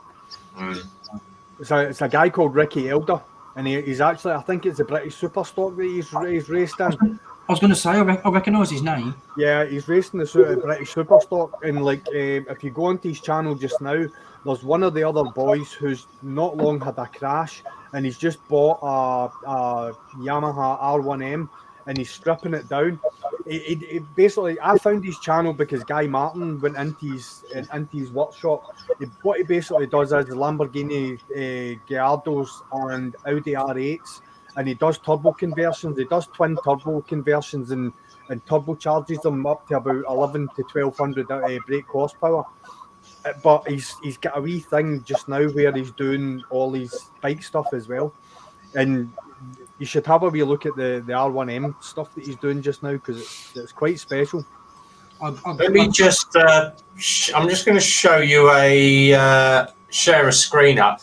Now, we've had this one sitting in the garage for the last, I think, 7-8 months. So we've got this in at the moment. Yamaha, and it's the YZF R1. So it's 2002. It's got a Yoshi on it as well. It's got a Yoshi on it as well. It is absolutely bloody immaculate. I'll buy it. How much a down payment do you need? It's up for 3,895, but it's a 52. How many miles have you done? Yeah, it has done, I think, 50,000, but it's had 16 owners. How many? 58,000? Did you say? 50,000, I think. Let me just go back. 16 owners. What the fuck's that? 16 owners? Because 15 of them discovered they had vaginas. No, the last previous owner had it for. It's been passed about like a joint. I'll tell you what that is. They buy it, they ride it, and then them shit scared of it. Aye. Yeah, and that's exactly what the last owner said. He had it for 3 months. Got hold of him and said, "Why did you get rid of it so bloody quick?" I don't have the talent. It's bloody frightening. He said he's just, every time I open it up, it just lifts the front wheel. It's scary. It freaked, and I didn't want to die, so I sold it. And that's the reason why. You either want an R1 or you don't. But that thing, it's a full unrestricted one. What a sound off that cross-plane engine. That cross-plane engine is just sick. Yeah, I took it out. We did the ride video. I got back and Phil watched the video back and he said, "You can't put this up." And I went, "Why?" I said, "I was only doing 70." And he went, "You weren't. You were on 86 to 87 mile an hour." And I went, "It felt like 70." And he said, "No." He said, "There's bits where you pick that front wheel up. You can't put that in the video." And I went, "Yeah, but what a video." That's dangerous driving, isn't it? You're done for, I think. Yeah, You're doing a wheelie. It's just full on. Oh, Andy's here as well. Let me just get Andy in on the stream. Good evening, Andy. Hi, Andy. Hello. You all right? How you doing, Phil? You all right? Yeah, doing all right. That's why I was having a really long wank, but obviously I've had to come online. Really long wank. We all know that I'll call you 2 jerks and a squirt for fuck all. I was really trying to concentrate on Pornhub, but all I could hear was Red bleeding fan. Put me off. But the rumor has it you only need the 5-minute free view anyway. Yeah. I have to skip straight to the end, otherwise it's all over. Yeah. Did you have 2 ones? I've got yours. I did put yours up, Mark. Yeah. I'll put some here as well, but yeah. If you want any stickers, put your address in our little private chat, and I'll send you some. I'll stick my address in there now. Aye, but how private's that chat? I'll put some pictures in there as well. Just me, 5,000 other viewers. No, it's only the people on StreamYard that can see the private chat, so you're safe there, guys. Andy, quick question. Bigger fuel tank on the GSA? Yeah, the GS has got a 20-litre fuel tank. The GSA's got a 30. There we go. About 60 quid to fill that. Well, it was back when it was up. I think I filled mine up the other day. I think I put 24, 25 litres in. It was about 46 quid. Something like that. Yeah, I say mine's about 45 quid. If I rinse it, it's about £45 to fill. So, Peaky, have you? You know, you can get nearly 400 miles out of that if you take it easy. Yeah. Peaky, have you planned your route that you're going to take? Have you? Yeah. Do you know exact route you're going to take? Yeah. You coming? What were you? Are you coming coastal through the west of Scotland? Yeah. As close to the coast as you can. I'm doing the coastal road, mate, as close to the coast as I can get. You're going to come. So you're going to come through Largs? Yeah. Aye. I need to meet you Largs when you're coming through, man. We could eat out. I'll bring the bike. I'll be having dinner at yours. I know where you live. I could bring a bike and I could ride a wee bit with you. Get you like up 100%, Lomond or something like that. And then I've got a tutu. I've actually ridden the bike in a tutu. Come near with the time. I'm gonna post roughly what I'm doing per day. So if you want to meet me at any point, I mean, I'll put my message in our private chat. If you want to message me or text me, or somehow I'll give you my phone number somehow. I don't know how I'm going to do it, but I'll give you my phone number somehow, and then we can just put it up in the private chat, Chris. We'll add you. Put it in the private chat, and what I'll do is I've got WhatsApp here. I'll add you into the Motovloggers UK group that I've got on my phone. When you go on, what I'll do, I'll introduce you in there, and I'll put who you are. Lovely. Have you got a YouTube channel, Chris? I've got it, but I've not got any videos on it. That's all right. So yeah, drop it in the private chat. I'll add it into the WhatsApp group, and then all the guys. Rocket. The only thing is, you've got to take a dick pitch before you put it in the fucking group. I was going to call myself Crotch Rocket, but I didn't want any sort of sexual sort of link or anything like that. You know what I mean? So I went for Sprocket Rocket. That's all right. Watch out for BBB because she does swear a lot and she's rather rude. Aye, Chris, stick your number in. I'll send you some pictures later. That a promise, Mark? What I'll do, I'll tell you what. Don't tease me. What's that winking at me? I've got a picture in my phone here of me and Mark together. Oh, no. That snake's only got one eye. It's winking. Right, I've put my number in. You can message me. That'll drop into my phone. Then I'll add you into the UK Motovloggers group. I did get an email today, so I'm just going to read it out to you. I'm going to when this is all gone up, I will bike show next year from Matt Cove, and he's just said, "Hi Dave, we've just announced the opening of bookings for 2023, and I attached the forms for you to fill in. Need the money up front, so I'm going to front the money already before Christmas. I've got the space reserved for your vlogger marquee, currently 30 meters by 10 meters. Can you complete and return the forms so we can secure this, and can you make your payment? It's going to be 1,100 quid. I'll front that. What I'm going to do is in our group, I will post what the fee is, what I've paid on it, and then I'll work it out how many people want it. If you want a ticket to it, I'll work out everybody that's there, and then I'm just going to split it up, give you my bank details, and you can just bax me a payment. That guarantees you next year.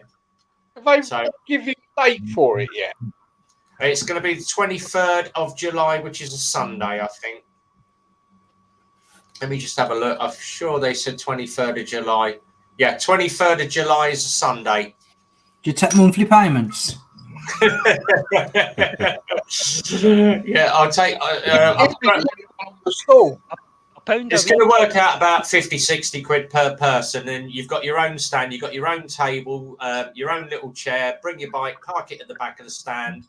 The DJ's organised Q&A every half an hour. It's going to be a 10-minute Q&A.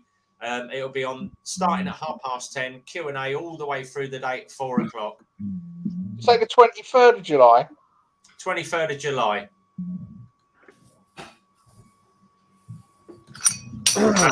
That is going to be a Sunday. Yeah, I'll find out next week whether I'm off or not. I'll be in. Probably not. Looking at my rotor.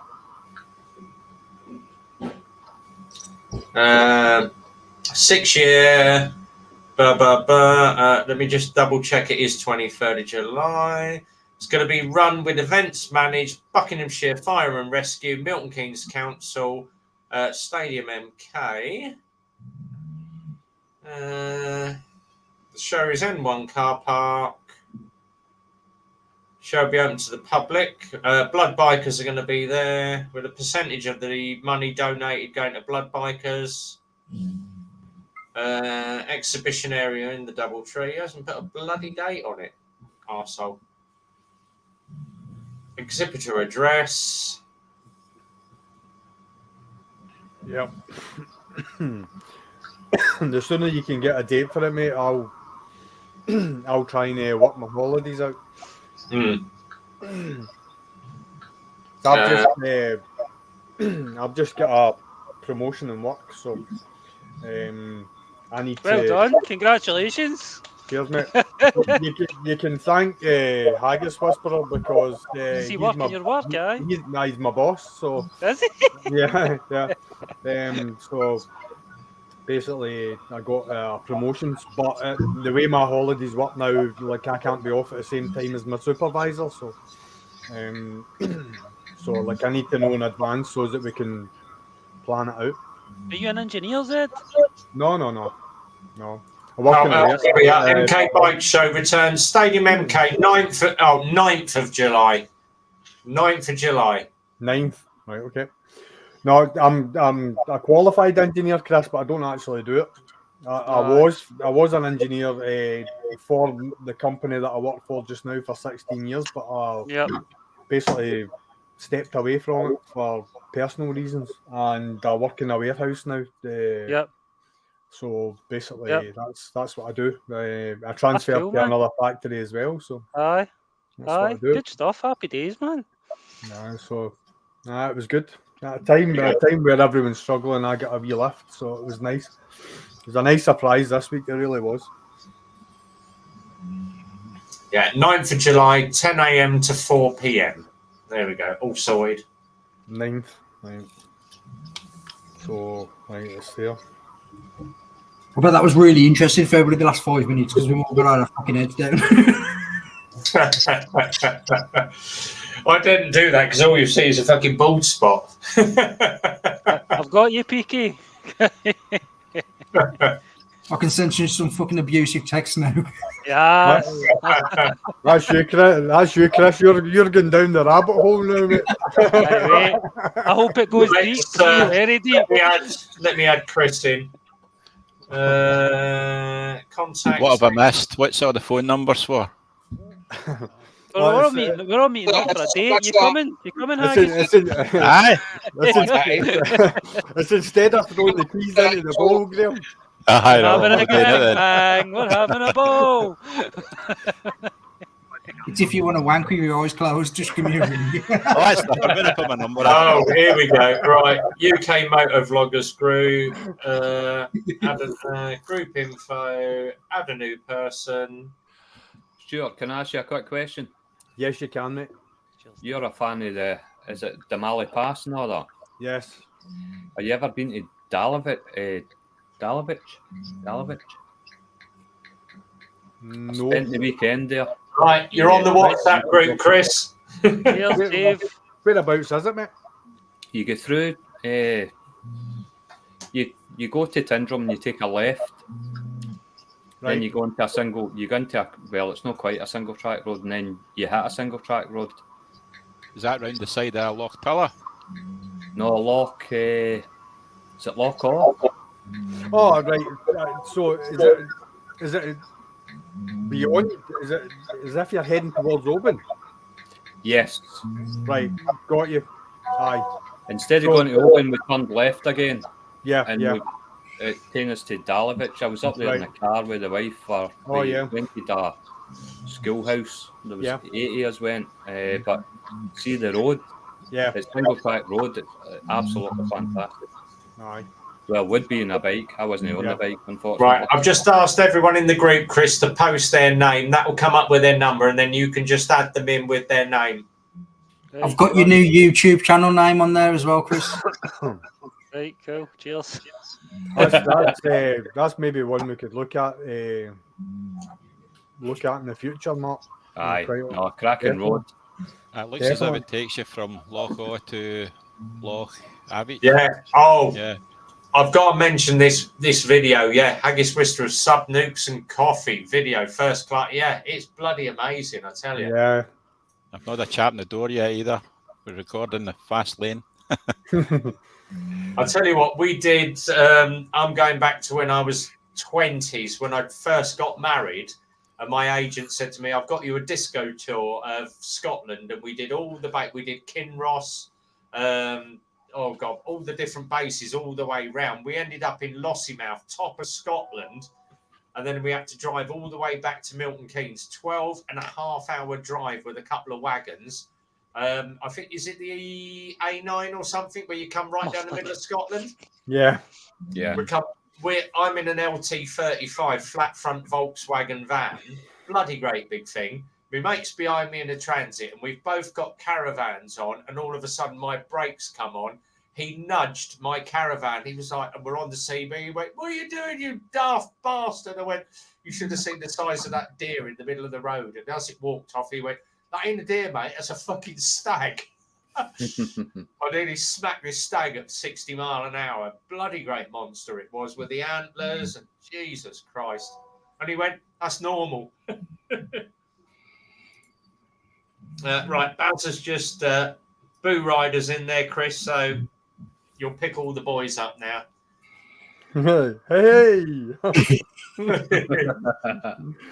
There's loads of us in that motor. It's basic UK moto vloggers, but there's a lot of crap goes on in the room, so be prepared for some funny stuff as well. I know, it's like if you leave the chat for like 5 minutes, there'll be 164 messages. Oh, one of those ones. Wake up in the morning, 300 That's messages. why Andy bailed out. Yeah, Andy's like, "Fuck this, I'm off." He said, "There's 160 fucking messages in this group." My phone was going flat throughout the day because I don't have it on at work, and like I just leave it in my locker and I fucking come back and it's just like fuck reading that lot. My wife was like that to me recently. Says, "By the way," says, "what is it that's changed about you?" It says, "There's something changed about you." I said, and I'm thinking about it, and now I know what it is. It's like scrolling through all the messages on the chat. I bet she's loving that Zed. Aye. I was going to say, she's only focusing what you're doing with your finger. She's well excited about you.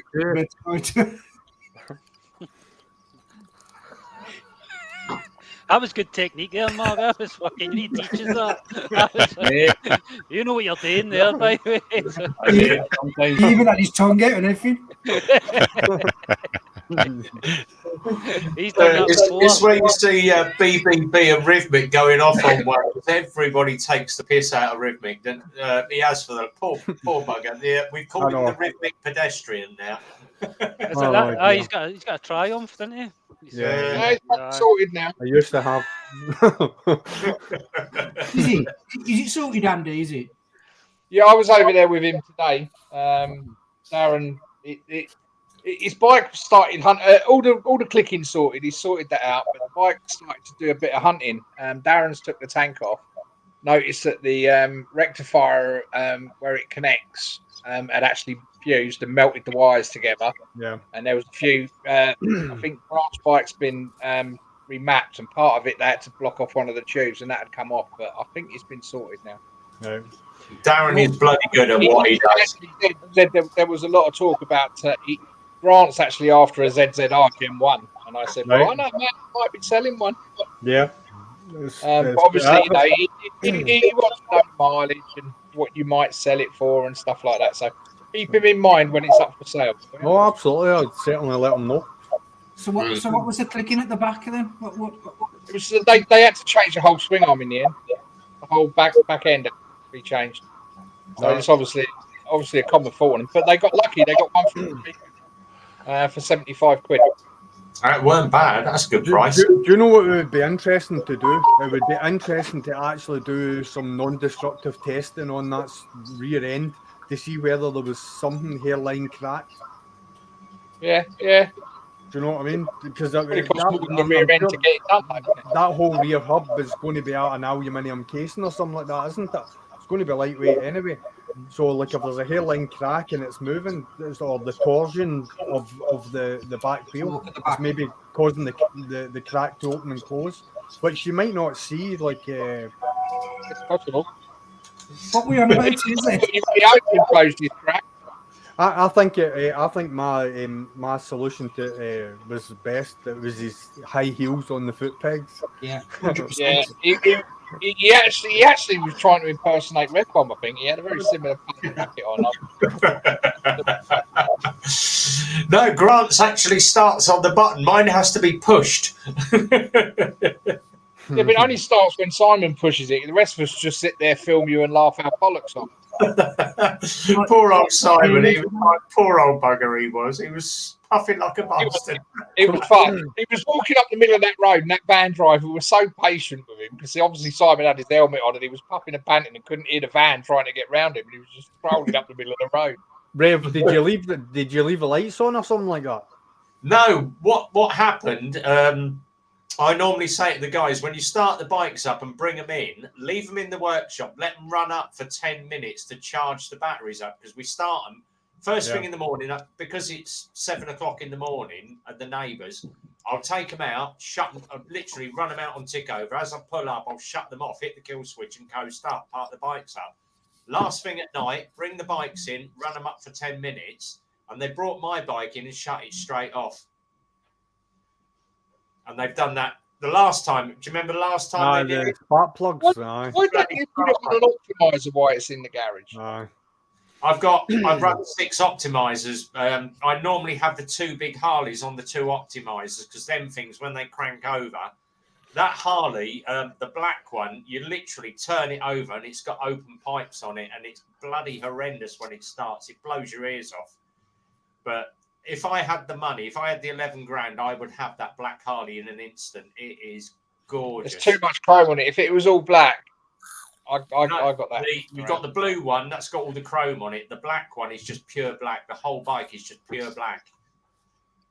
But it's up for a lot of money. It's up for 11 grand. But I love that bike because it's just so bloody loud and raucous. And I'm like, Look at Chris sitting there, fucking caressing his bike. I know. God, it's just his bike. What's he doing with the hand grip? That's a front brake, by the way, Dave. You might want to use it sometimes. Just hoping it fucking works next time he pulls it. This one's the accelerator. That's quite handy as well. Jeremy's left his seat, on seat until switched on full bus. No, the heated seat. I don't use the heated seat very often. My one's on a little button at the front, but Andy's is on the bloody bars on it, Andy. Yeah, it's all in the display. Yeah. You don't feel as if you peed yourself when you put that on? I don't know. I've never peed myself, so I wouldn't know what that feels like. That's lies, Andy. That is lies. The amount you drink, you have definitely peed yourself before. Chris, I tell you what, the first time I used the heated seat on my GTR, I'm like, I don't like this. I'm going to turn it off. I absolutely love the heated seat on that bike. I never thought I'd want a bike with a heated seat. But I tell you what, when it's -4 and you switch that on, it just warms your core. Yeah. Just doesn't let you shit yourself, that's all. It's just me on Chris's bike. Oh, you just sit around shitting and pissing your fucking pants all the time. We go to the toilet down here. Just standard practice every Friday night. Once you get set up to Milton Keynes, we've got toilets. And did I just goes out through the bottom of the kilt? So in Milton Keynes, even the fucking dog. Wherever you may be, let it go free. You were saying, Peaky? I was just saying, it's that rough in Milton Keynes, even the fucking dogs hang around in pairs. You know pigeons fly upside down over Milton Keynes, don't you? It says fuck all worth shitting on.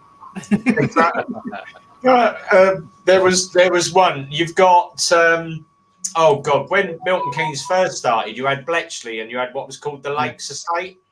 The Lakes estate was like the London overspill when all the Londoners come up the Milton Keynes. So the Lakes estate, had a reputation. When the Point opened, the nightclub at the Point, we used to hit that every week.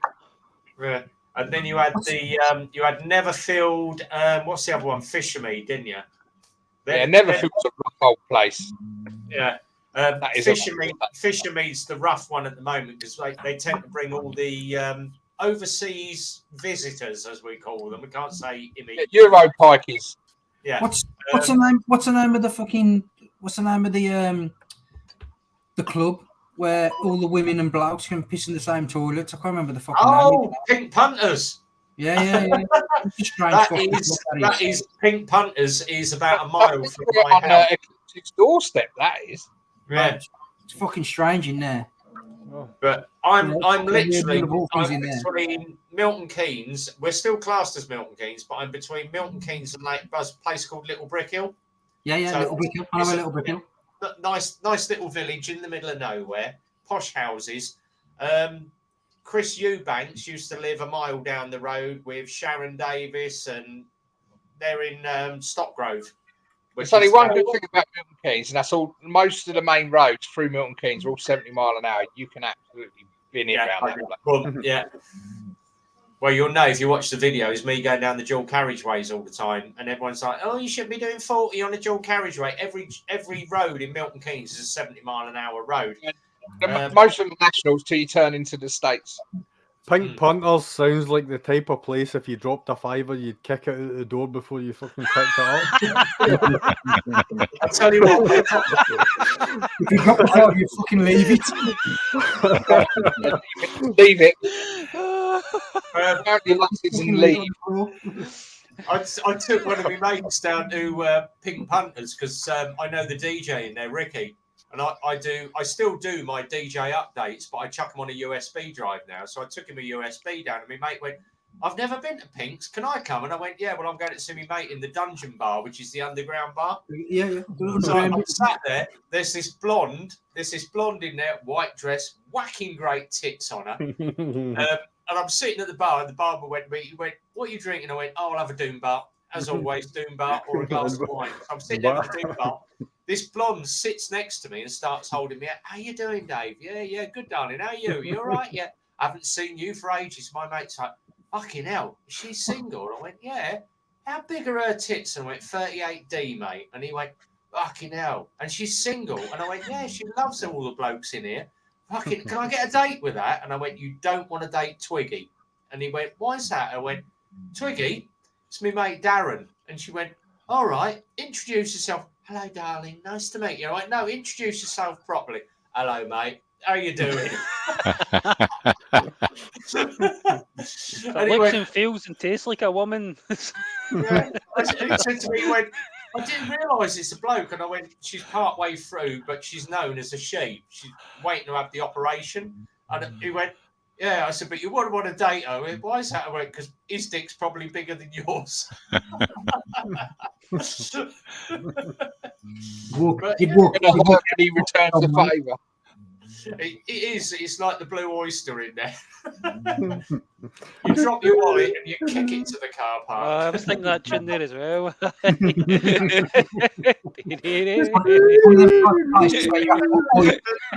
have to hold your money everywhere just in case. Do you know what I mean? With a couple of quid in every pocket. But yeah, German jobbies is any hole's a goal. Yeah. There was a recent one on Fishermead, and the police actually report. They do a Thames Valley police report on Facebook every day. This guy's gone missing, or this guy's been arrested for possession of marijuana and cocaine. They had a recent one where there was an ethnic person, as I will call them, that was chasing Deliveroo bikers around Fishermead. And he was chasing them with a hammer, smacking them on the back of the crash helmet, so they got knocked off their bike and nicking their bikes. Until a certain biker pulled up, the guy chased him, and the biker pulled round the corner. So he chased him. Biker pulled round the corner a bit more, and as he come rushing up with the hammer, he got met by 20 bikers, and they kicked the crack out of him. And it got reported. Police are now looking for a pack of bikers who assaulted an ethnic or a mixed race person, and we're looking for him. Never got reported, but everyone saw it. Good luck to him. But the guy ended up getting a good kicking out of it. So yeah, that's what you get. For It's like you see these guys in London with the battery powered angle grinders. Like, Oh, yeah. like a £1,500 mountain bike, and like you've got two guys standing guard with hammers and one guy with an angle grinder cutting the lock off a bike. Aye, in the middle of a fully packed street as well. Yeah, but I mean, broad honestly, daylight. What's the general public going to do with two people with hammers? Because these guys are going to use them. There's no doubt about that. Oh God, yeah. You know what I mean? Because £1,500 to them's £1,500. Mate, honestly said, if I'm being honest, mate, you know, obviously I spent a fair few years in the army, and you get threatened and chased and everything. Them standing there with them hammers. If you walked up to them, mate, they'd take a step back before you did. I swear to God, they'd shit themselves before you did. Yeah. You go first, Peaky. You go first. Now watch. They won't just stand there and, you know, swinging it about and giving it. Yeah, Peaky. No. Peaky, see when you go up to Glasgow, don't try that, mate. Don't try that in Glasgow, for fuck's sake. The thing is, Peaky, if you've done the tour of Ireland and you've sat on the Falls Road, back in the 80s, you stood there with your SLR, stand back, British Army, and you knew for a fact you'd have no rounds in your gun. They wouldn't give you any rounds for your gun, because if someone attacked you and nicked your gun, they've got rounds in the gun. You were stood there with an empty weapon, threatening them, and they didn't know whether you had a loaded gun or not. But 9 times out of 10, you never had any rounds in your rifle. You said that fact. I did. I went up and watched my mate do the prize fighting in Glasgow a fair few years ago now. And we ended up, to be fair, there was only 16 of us went up. We flew up, and we ended up having to basically stop in this one bar, and we ended up having the bird behind the bar ran the coppers, because we was fighting at the door to keep us in. The coppers had to come get the paddy wagons, put us in the paddy wagons, and take us back to the hotel, basically. But apart from that, I've always had a good night up in Glasgow. It's always been sad. I've never had I was only kidding on. It's just it's a nice place, Glasgow, and that, you know. It's just. But if you're looking for trouble, you'll find it. Let's put it that way. You will find it if you're looking for it. But it is a nice town. There's loads of nice people. I wouldn't sit here and say it's not as bad as people make out. A single bad experience or feel uncomfortable at any point when we were touring. No, that's true. I think except when two strangers drove off with your bikes, Andy. I think what the problem was. There's a Harley dealership, but other than that, we were right. I think the thing is, it was such a big promotion for the prize fighting, and there was that many people there. There was loads of boxers and all the rest of it, so it just got a bit out of hand. See, the thing about that is, Peaky, that's a testosterone-filled event anyway, do you know what I mean? That's exactly what I was going to say. It just overflows, do you know what I mean? It is what it is. It's like, I used to train in Muay Thai, and I've been down to Bolton many a time for fights down in Stockport as well, and it's always the same. It's like maybe when there's a couple of guys that will went to see their mate fight and he's not getting the result they wanted, and they're upset, and it just, that's for us. Yeah, well, like I said, that's only the one time. The other time I went up, I had a good night. I dissed the place because it was sound. You know what I mean? We had, before the fight, we had a great night. We was up there most of the day. You know what I mean? We had what's the little town in the bottom of, I can't remember the bloody place now. Bottom of Wales, the main town in the bottom of Wales. South Wales. Yeah. Bangor. No. Oh, God. I can't remember what one it was, but the agent said to us, he said, "Oh, you and another DJ, you've got a two-tone night in this town down in South Wales." We're going back to about 84, 85 now. We turned up with 2 vans. Swansea. That's it, Swansea, yeah.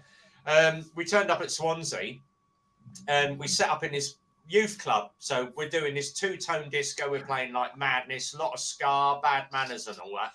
This huge fight kicks off in the car park and the coppers turned up. And the guy that owned the youth club come in and went, pack the disco up. You guys are going to have to get your gear in the van. There's a riot going off outside with the coppers. I'm like, all right.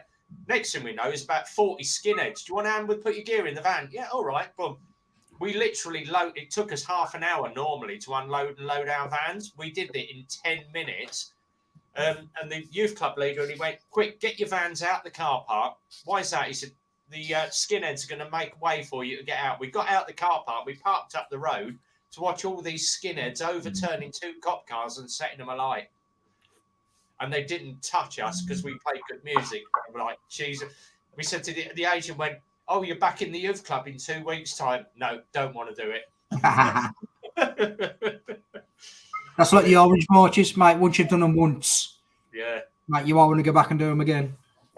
Yeah, it was a good night, but Jesus Christ, you wouldn't want to do it again. You were shitting bricks, hoping you play in the right time. You play one wrong tune, it's like you drop a bit of Wham or something in there, you would get absolutely trashed. They wanted two-tone all night, and you're thinking, oh, fucking hell. Because the guy said to me, he said, how many tracks have you got? I went, 40. I've got 40 two-tone tracks, that's it. And he went, I've got about the same. That's enough to keep us going for 2 hours. I went, that will do. Keep going. Just play and go back to the beginning. Start them again.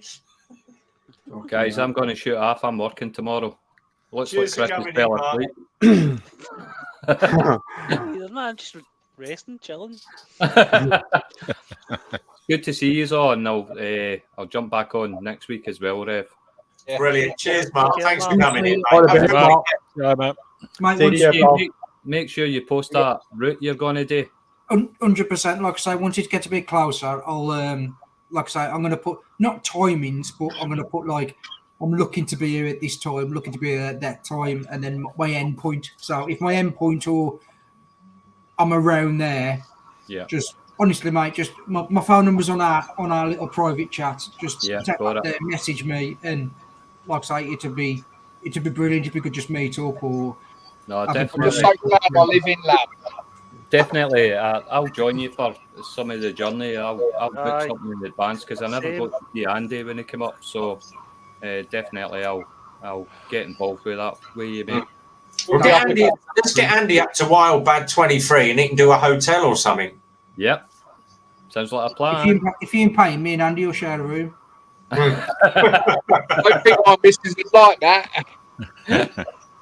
You said you like Squeeze in threesomes. the middle, mate. I can squeeze in the middle. We'll be all right. I'm used to doing that, so we're all good. So don't worry.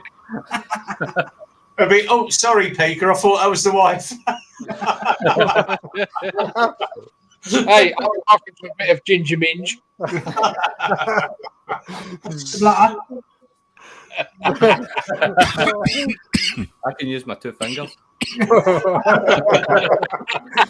Right, okay. Hey, Mark. Cheers, all the Mark. best, Yeah, pal. Mark, yeah. Take care. appreciate Okay. it. Thank you. Oh, brilliant. Oh, that killed the conversation slightly. Right, carry on, guys. Well, What he's up to tomorrow? Oh, God. I've got a set of forks to do on a Titan. I've got 4 different cars. We've got a cam chain to do on a car. We've got another one to do for a solenoid sensor at the back of the engine. Couple of services, and then I've got a full chain, sprocket, and tyres on another bike as well. So I plus might about- be going to Northampton to have a look at Indians. Mm. Oh. Mm.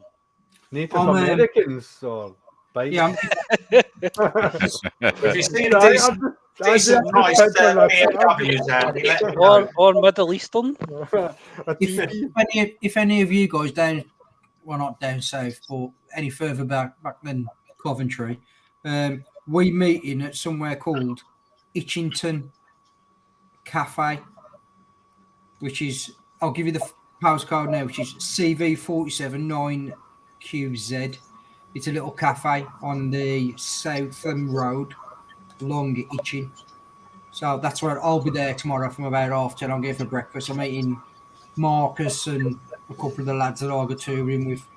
We're going to go and have breakfast. If anybody are doing anything, just come down, like, you know what I mean. I'm going to be there for a couple of hours. Peaky, where did you get your cap? Is that embroidered? Yeah. Where did you get it done? To Asked be him that, honest, he never sent me the link. no, my missus got it done for me for my birthday. That's smart, buddy. That's smart. I like that. To be honest, I've asked her a couple of times, and she's one of them. Yeah, I'll let you know. I've saved a company online, and what's it? I'll share my one. This is the company I use. It was Hat Store. I've seen it advertised a few times. See, this is. Let me have a look. So it's embroidered at the front. Oh yeah. And then it's. No, that's well. beautiful, man. I love that. That's nice. That's nice. Mate, you should get that on your merch store. I'd buy one of them. So, but at the minute, I'm in talks trying to get some hoodies done. But mate, it's that fucking difficult, mate. I don't know whether people just don't want the business or what. But message people, it takes some fucking days. See the thing about it is like you want it's either going to have to be print on demand. You don't want to be sitting with any stock. That's the whole thing. But you're right. It's like the companies don't want the business. It's like obviously you all know that I play bowls, and like I'm in contact with a company from Ireland called O'Neill's for our bowling tops, and like they've got like a store within their website that you can. What they do is you create a logo, and they'll put that onto any product that they've. They'll put that onto any of their product, and your members can go on and buy this. And I'm talking to the salesman just now, and honestly, you would think that he didn't want the business. I'm trying to convince my committee that this is the best place to go, and this guy's trying to convince me that it's not. I can't believe it. It's like, and we've done 2 loads of business with him. We've given him over £4,000 worth of business so far, and trying to get him to start a website on his page for us, for our members to buy product from them. He still won't do it for us, although he said it's possible. It's a nightmare. I don't know what it is. Let me just share my one up, because I use close to order. But my merch goes out. I hardly make. I think I make about 50p per product, because obviously I sent John up the jacket. So this is. You sent John up the jacket. Code. So I make it on my stickers. I get charged £1 a sticker. So I make £1.50 a sticker. My t-shirts I make bugger all on. The jackets, $29.99. They actually do them at $28.99 and charge me £3 postage per jacket. So I lose on the jackets. I think you should be looking at a better deal than that, Rev. You should be getting because it's basically they're getting the money for printing that and sending it out, and it's your image rights that they're making money off. Mate, Rev, is that stitched or is that printed? That's all stitched. Everything is stitched. The t-shirts are printed. You need to the prices there. The jackets are printed, but I literally sent, because John's always commenting, I sent John a jacket. So I think the thing about it is like postage and sent it to John. I lost about £10 on it, but I'm happy to send stuff out. But Rev, see the thing. I know that, but see the thing about it is like that's your design. Yeah. I've been on close to order because I remember you speaking about it, and I actually went online to look at doing the very same thing. I'm providing a digital image to them. All they're doing is putting that into their computer and then sending that on to whatever product you're asking them to do. They're doing very little for that money. Do you know what I mean? It's like there must be other companies out there that you can. Oh God, there's got to be someone out there, but it's finding that company that's going to say the big company that I did have, and they did my the Rev Bomb patch on the back of my jacket, and where are we? Let me just find them. Affiliate links. Affiliate links. There we go. Let me just find this company are really good. And they said to me, if you want to do, if you know anyone that wants like, patches or badges designed, we will happily do badges for you. And this company here, patchesuk.co.uk. And they said to me, if you want to do a 10% off, you just use RevBomb10, and that will get you money off. And I banged this up about 3 months ago, and he said we had 2 people come to us for patches. But that's the company that's done all the patches on my jackets. You see, I've been speaking to the some of you might have heard of them, the influencer store. Yeah. So I've been talking to them, but again, you ain't making much off the clothing. Do you know what I mean? Yeah. And I know I understand Zed saying you don't want to have fucking like boxes and boxes and boxes fucking sat everywhere. But at the same time, I ain't paying like Rev is there. I ain't losing out on a fucking tenner. No. Yeah. To post it out. I ain't doing that. The only way that it's like a lot of people slate it, but and I watch it very, very closely, and that's AliExpress. Yeah. So if you've got a bit of money, it's a rev. You're getting an income. You're getting an income from your YouTube channel. So if you were to go into AliExpress with all the digital information that you've got about your channel, and you commission them to manufacture 250 t-shirts and give them 75 large, medium, blah blah blah. They could have them all to you for like you would be paying about £2.5 to £3 a t-shirt. Yeah. And whatever you sold, if you sold them for 15 quid, I bet your bottom dollar that they would be that would be a £15 t-shirt all day long because the quality would be spot on. Because all the companies on AliExpress will basically allow you to pay for a sample, so you can get it and see it and feel it. If you don't like it, go to someone else and commission it elsewhere. It's only going to cost you a few quid for the sample. You know what I mean? But it does mean that you're going to have to do all the expediting when it comes to sending it to the post office and stuff like that. It doesn't bother me because I tend to use DPD, so they pick up from either me or the garage. Right. I don't mind paying the extra for the postage, but most of my stuff, because the missus said to me, you're making bugger all on your t-shirts, hats, cups and jackets. I went, yeah, but people are going out, they've got that jacket on and it's promotion to the YouTube channel. Yeah, I know, but it's money that you're entitled to that you're not getting. I really do think someone else is profiting off your channel. Yeah. I would say that. And I'm not. I'll just specify that I'm not close to order. I'm not slating them in any way, shape, or form. Like I said, my YouTube money, my YouTube money, I've kept it banked. I've got a separate account for my YouTube channel because it's a business. Has to go into the business account. So for the last 6 months, I've been banking that money, and then Andy went and bought a drone. Right, I'll go and buy a bloody drone. Andy's got. So did Stevie. I saw Stevie bought one as well. Yeah, I'll go and buy a GoPro 10.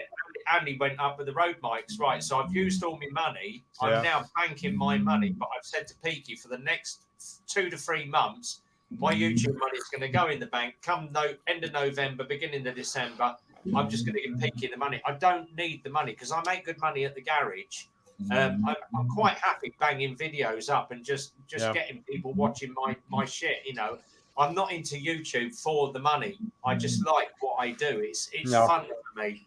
Same as Andy. Andy just enjoys putting videos up. But if I can get the follows, the likes, and I can get people watching you, I know. But last video, I said, let's get Peaky money.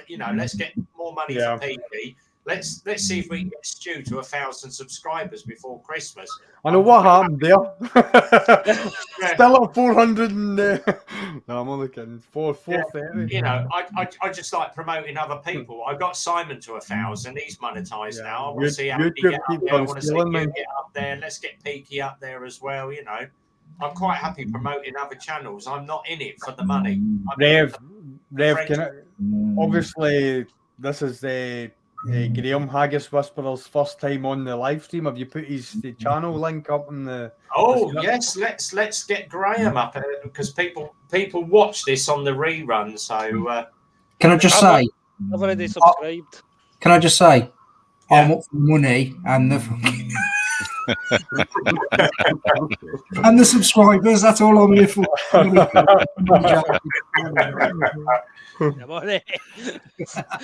Right, Graham is at 144 at the moment. Right, so all you people that are still watching on the live stream, It's this been is up to Graham's tonight channel. alone. Has he? Back across. Let's get. Yeah, I've subscribed. Yeah, let's get Graham up. Does that for me? I lose 3 people. Well, I lost one. Let's get I Graham lost one up to today, but then a I've gained decent another number by the 2. end of the So night. So he's on 144. Let's get Graham up to a decent number. My subs go up and down like a tarts. Knickers. Mate, my subscribers up and down like a fucking prostitute's knickers. They're fucking. Aye. You know what I mean? I was talking to Graham about it. Was it this week with my subscribers? I was at 425, and I've actually got my you know how like your when you make your achievements with YouTube, they send you the wee thing. So I've got it. I've not even posted it on Instagram yet. It's my 425, and I think it was about a month and a half ago. There we go. White Rock Riders subbed. It's like I was at 425 about a month and a half ago, and like it's went up to 430, back down to 425, and it keeps on bouncing between the two. Mine's the same. Mine stays around 343. I think you need to put in regular content, don't you? Like maybe a video or 2 a week, and then that gets the subscribers up. I think. No? I think more interaction with other channels as well. It's like comments on other channels. It's like I certainly notice like if I'm commenting on a channel, it's like it might be just a totally different interest to what I'm involved in. I'll gain a subscriber or 2 just from that interaction alone. See, Peter, you've had experience of that, haven't you? Yeah, so I kind of did. I was the same as the 2 lads here. I was stuck at like 350 for months and months and months. I just, you'd go up to 400 and then you come back the next day and you've lost 50 and then you've gained 6, you've lost it. I made a valid period of time. So I said for 5 weeks, every night for 5 weeks, I not just motorbike channels. I looked at everything and commented on everything I watched for 5 weeks. Yeah, I hit my 1,000 subscribers and I got my 6,000 watched hours. But all I'll say is it's not sustainable, mate. You can't do it. No. I was fucking knackered after it, and I said this to Andy. I said, it's one of them where it's because it's a target, you want to hit it. If you're that kind of individual like I am, if I can see a target, I've got to hit the target. I've got to get there, regardless of what it is, how I do it. I've got to hit it, and that's what I did for 5 weeks, and that's how I got my subscribers. However, I was like that with women growing up. Yeah.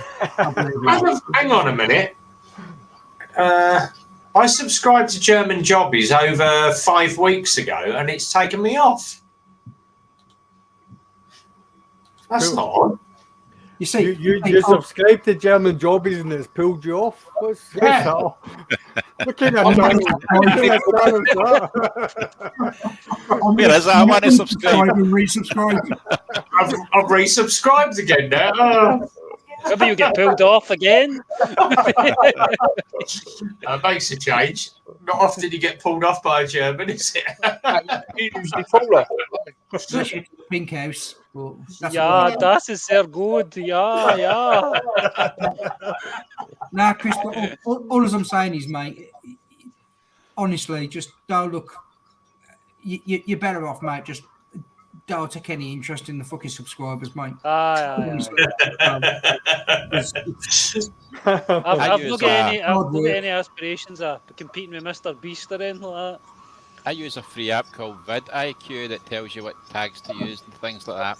And Yeah. it suggested a couple of videos ago to put in V-Strom India. So I did, and that made the viewer count rocketed because I put that in, I think.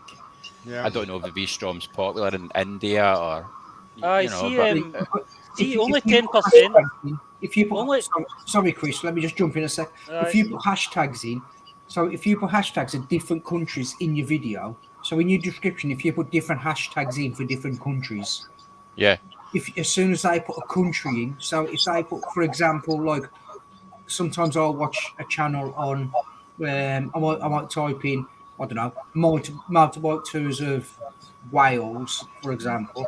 As soon as you put Wales in, it fucking jump. It puts you into that category instantly. Do you know what I mean? Yeah. So Yeah.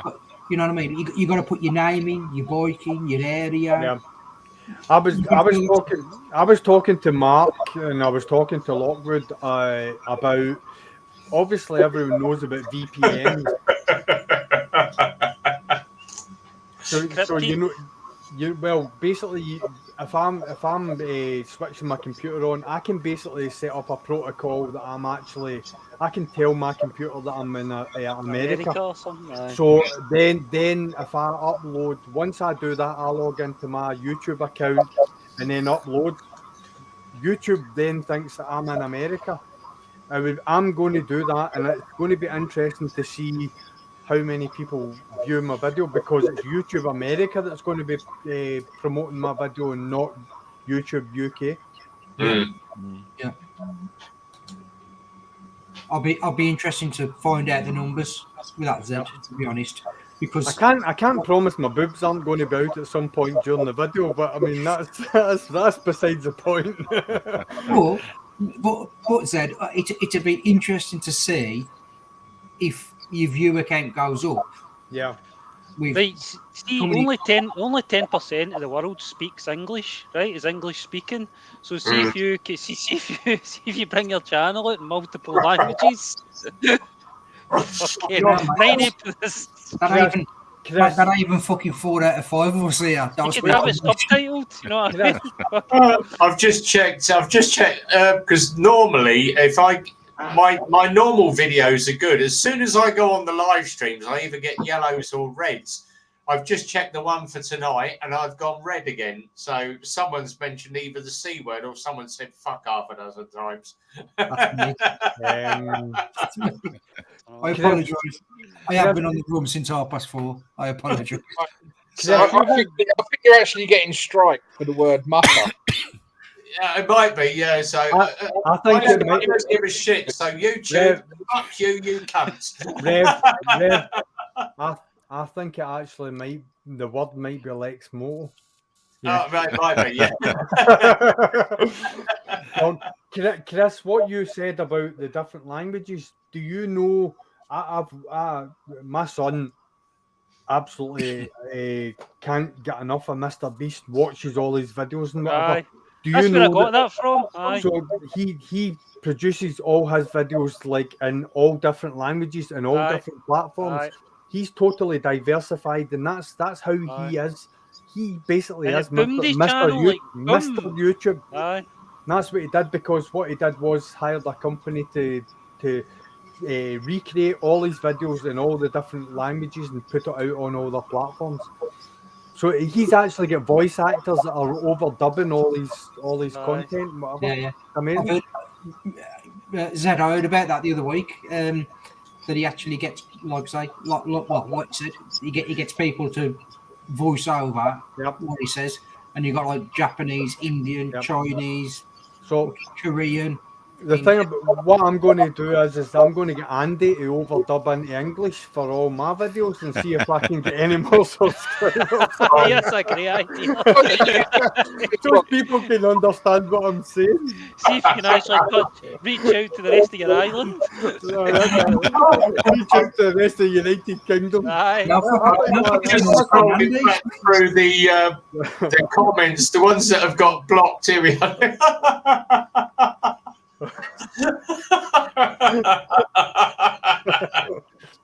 There's a guy in well, he tours everywhere, Charlie Sinewan. I watch him, and you can put the subtitles on YouTube anyway, because he only speaks in Spanish, and I watch him all the time. So, although I don't imagine it'd be very good at translating Scottish, but you know, That Is they he a say, biker? A biker? I guess.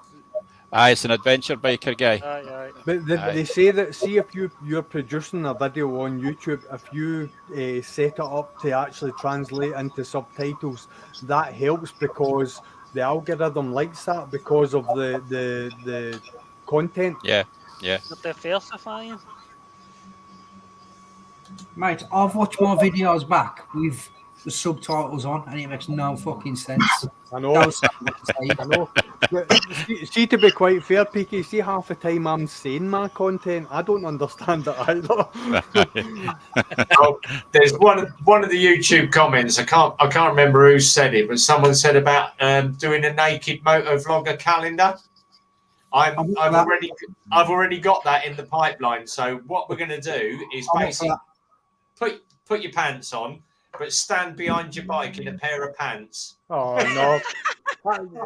Here, Rev, I'll do Easter because I could just stand behind a Cadbury's cream egg. You just want to wear funny.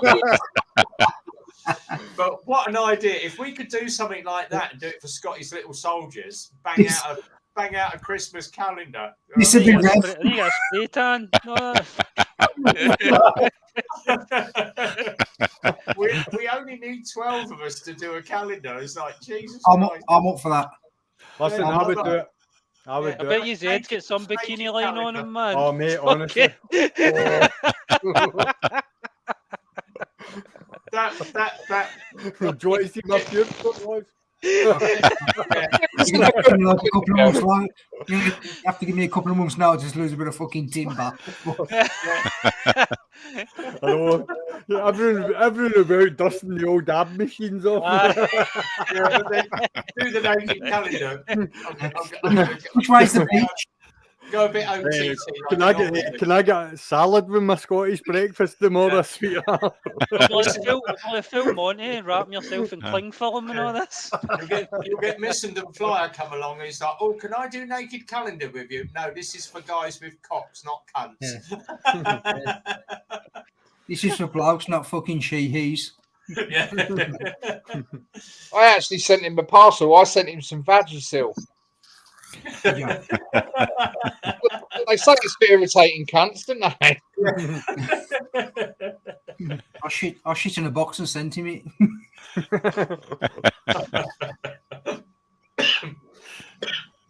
Yeah, try flying this, mate. Yeah. Sniff before you open. Talking about flying, did any of you see that air show accident? That was a bit that was mad. horrendous, wasn't it? No, I never seen what happened. Did that happen It was recently? like it was in was it Dallas? Was it Dallas? It was. Yeah. It was in America, and like it was a bomber was flying by, and it was I can't remember the plane that actually knocked the tail clean off it. Oh yeah, yeah. Bloody hell. Yeah, there was 6 of a crew on the bomber, and sadly every one of them lost their life. Jeez, And I think the Like a other bloody pilot, Go for a wee. the bomber looked as if it was doing just a straight flyby, and the sort of wee fighter plane was crossing. It was maybe meant to fly behind it, but it mistimed. There was some mistiming somewhere.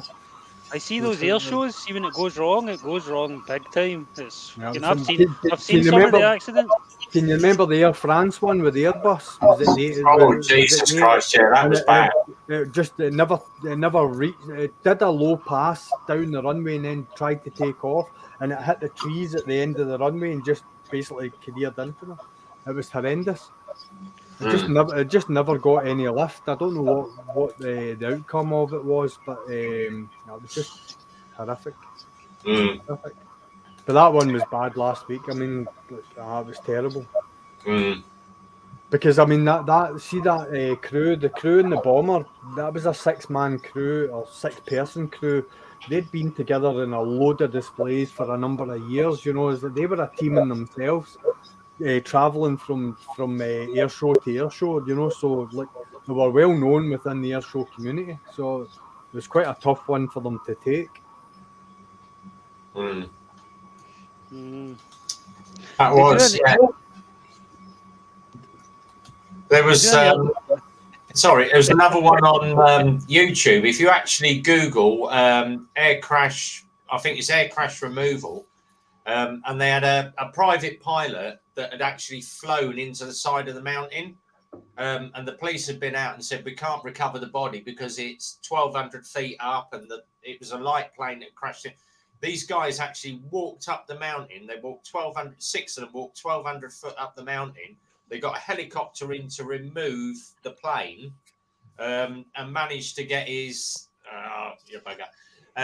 managed to get his body. Is that the Remy? No. Little bits and little bits. You're doing that. Sorry, Rev. Sorry. I mean, no, it's not. Rev was like Frank Spencer there. Oh, Vicky! He looks a bit like him with that hat, doesn't he? Proper signals, Where'd you mate. put the potatoes, Betty? Betty. I got mine on. Hey, there we go. Signals, mate. 19 signals. Some mothers do have them. I got a signal. We were based out of Blandford in Dorset, so but I was responsible. All we did was tech, logistics, communications, comms. I was shit hot on doing communications. So what's yours, Peaks? So how can you fucking mic so shit and you can hear fucking loads of fucking them? Aye, get that fucking fan fixed in your computer, Rev. Sorry, I just swore there. That's another red string. I'll tell you what. When I used to have my little Skype headset, I never had an issue with it. But now Simon said, buy one of these bloody mics. You won't go far wrong with one of these mics. Yeah, fucking thing. What mic is that though? Because like it's the big mic. Aldi special. No, it was about 70 bloody quid. It's the same one as what Simon's got. I think it's just the setup in the StreamYard. I need to sort it out and do a DB kill on it or something. But Rev, does your microphone have like a gain switch on it? Yes, it has. Yeah. Usually, when you turn the gain up, you isolate your own voice, and the background noise disappears. Hang on, let me get rid of the. I've got to find the little. Isolate the bandwidth and stretch out the EQ. And... modulate the PMV. Yeah. It's got one fucking button on it. You got to... Yeah. Have you tried switching it off and switching it back on? I will sort it out by the time we do the next live. Anyway, in the wall. That's the UK's best signalman. I'll tell you what, next week I'm going to plug my fucking road bike into it because my road bike is bloody good actually. Just think he was looking after our fucking country. Oh, Jesus Christ. They built a bridge once and it's sunk. Hello and welcome along to Capital Radio, 1593 AM. Can I just up is going to be the Spice Girls. can I just say thank you to YouTube for QTube for his donation today. That his donation got me over £1,000. So thanks. Oh, brilliant! Well done, QTube. Cheers, Gus. Gus is off, everybody. Coming in, Gus. Come on the live, and because mate, his channel's fucking funny, man. He's a good lad. He's He's a nice guy. I'll tell you what was his name? Adrian Cronenauer or something? Good morning, Vietnam! Good morning, Vietnam! I don't realise he's Welsh. It's 100 degrees and the Viet Cong is all around you. Good morning, Vietnam, and nice to see you. Welcome to Liverpool. Let's not go down this fucking rabbit hole. It's hot. It's damn hot. It's so hot I saw a little man nostril busting in flames. Oh, brilliant. Yeah. Oh, jeez, I killed it quick, didn't it? It's all right. It's all right until you tune into the Indian radio stations, and it sounds like you're on a boating channel because it sounds like you've got an outboard motor next to you. What?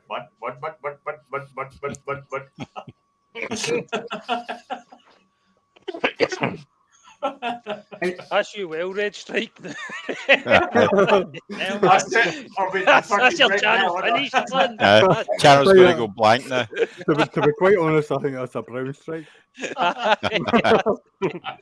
That's red card, you're off. You're fucked off out of it. Look at Chris fucking stroking his bike again.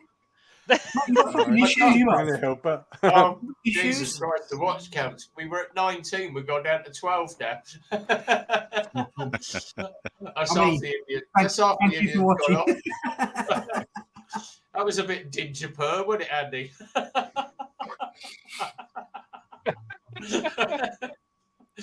I'll tell you what, we've got, I think, four Indian restaurants in Milton Keynes. Really good ones. Taj Mahal. It's not bad. Taj Mahal. I've been there. There. That's really nice. Indian Spa. You've got Dinjapur in Bletchley. Is that bad? Even the Indians don't eat there. So you want to go to the places where the Indians go? Yeah. The one in the chippy.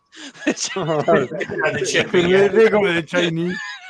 We had the one up in Milton Keynes, Taj Mahal, and I went in there. I said, "Can you do us a lamb sagosh?" And he went, "Yeah." Can you do it the way the Indians do it, not the English? And he went, you want it proper way with lots of fucking bung the spices. Perfect meal. You go to Dinjapur and you're like, Jesus Christ Almighty, what? And it looks like just literally mush on a plate. You see, we've got the restaurant that we go to. My friend owns it, and they do something called like it's called a Nepalese chicken. So you get like a chicken breast, but inside that is like not a boiled egg. It's like an egg inside it. It's fucking beautiful. But if you go to any of the restaurants, they will do it. Peter, can I ask a question? Yeah. What came first?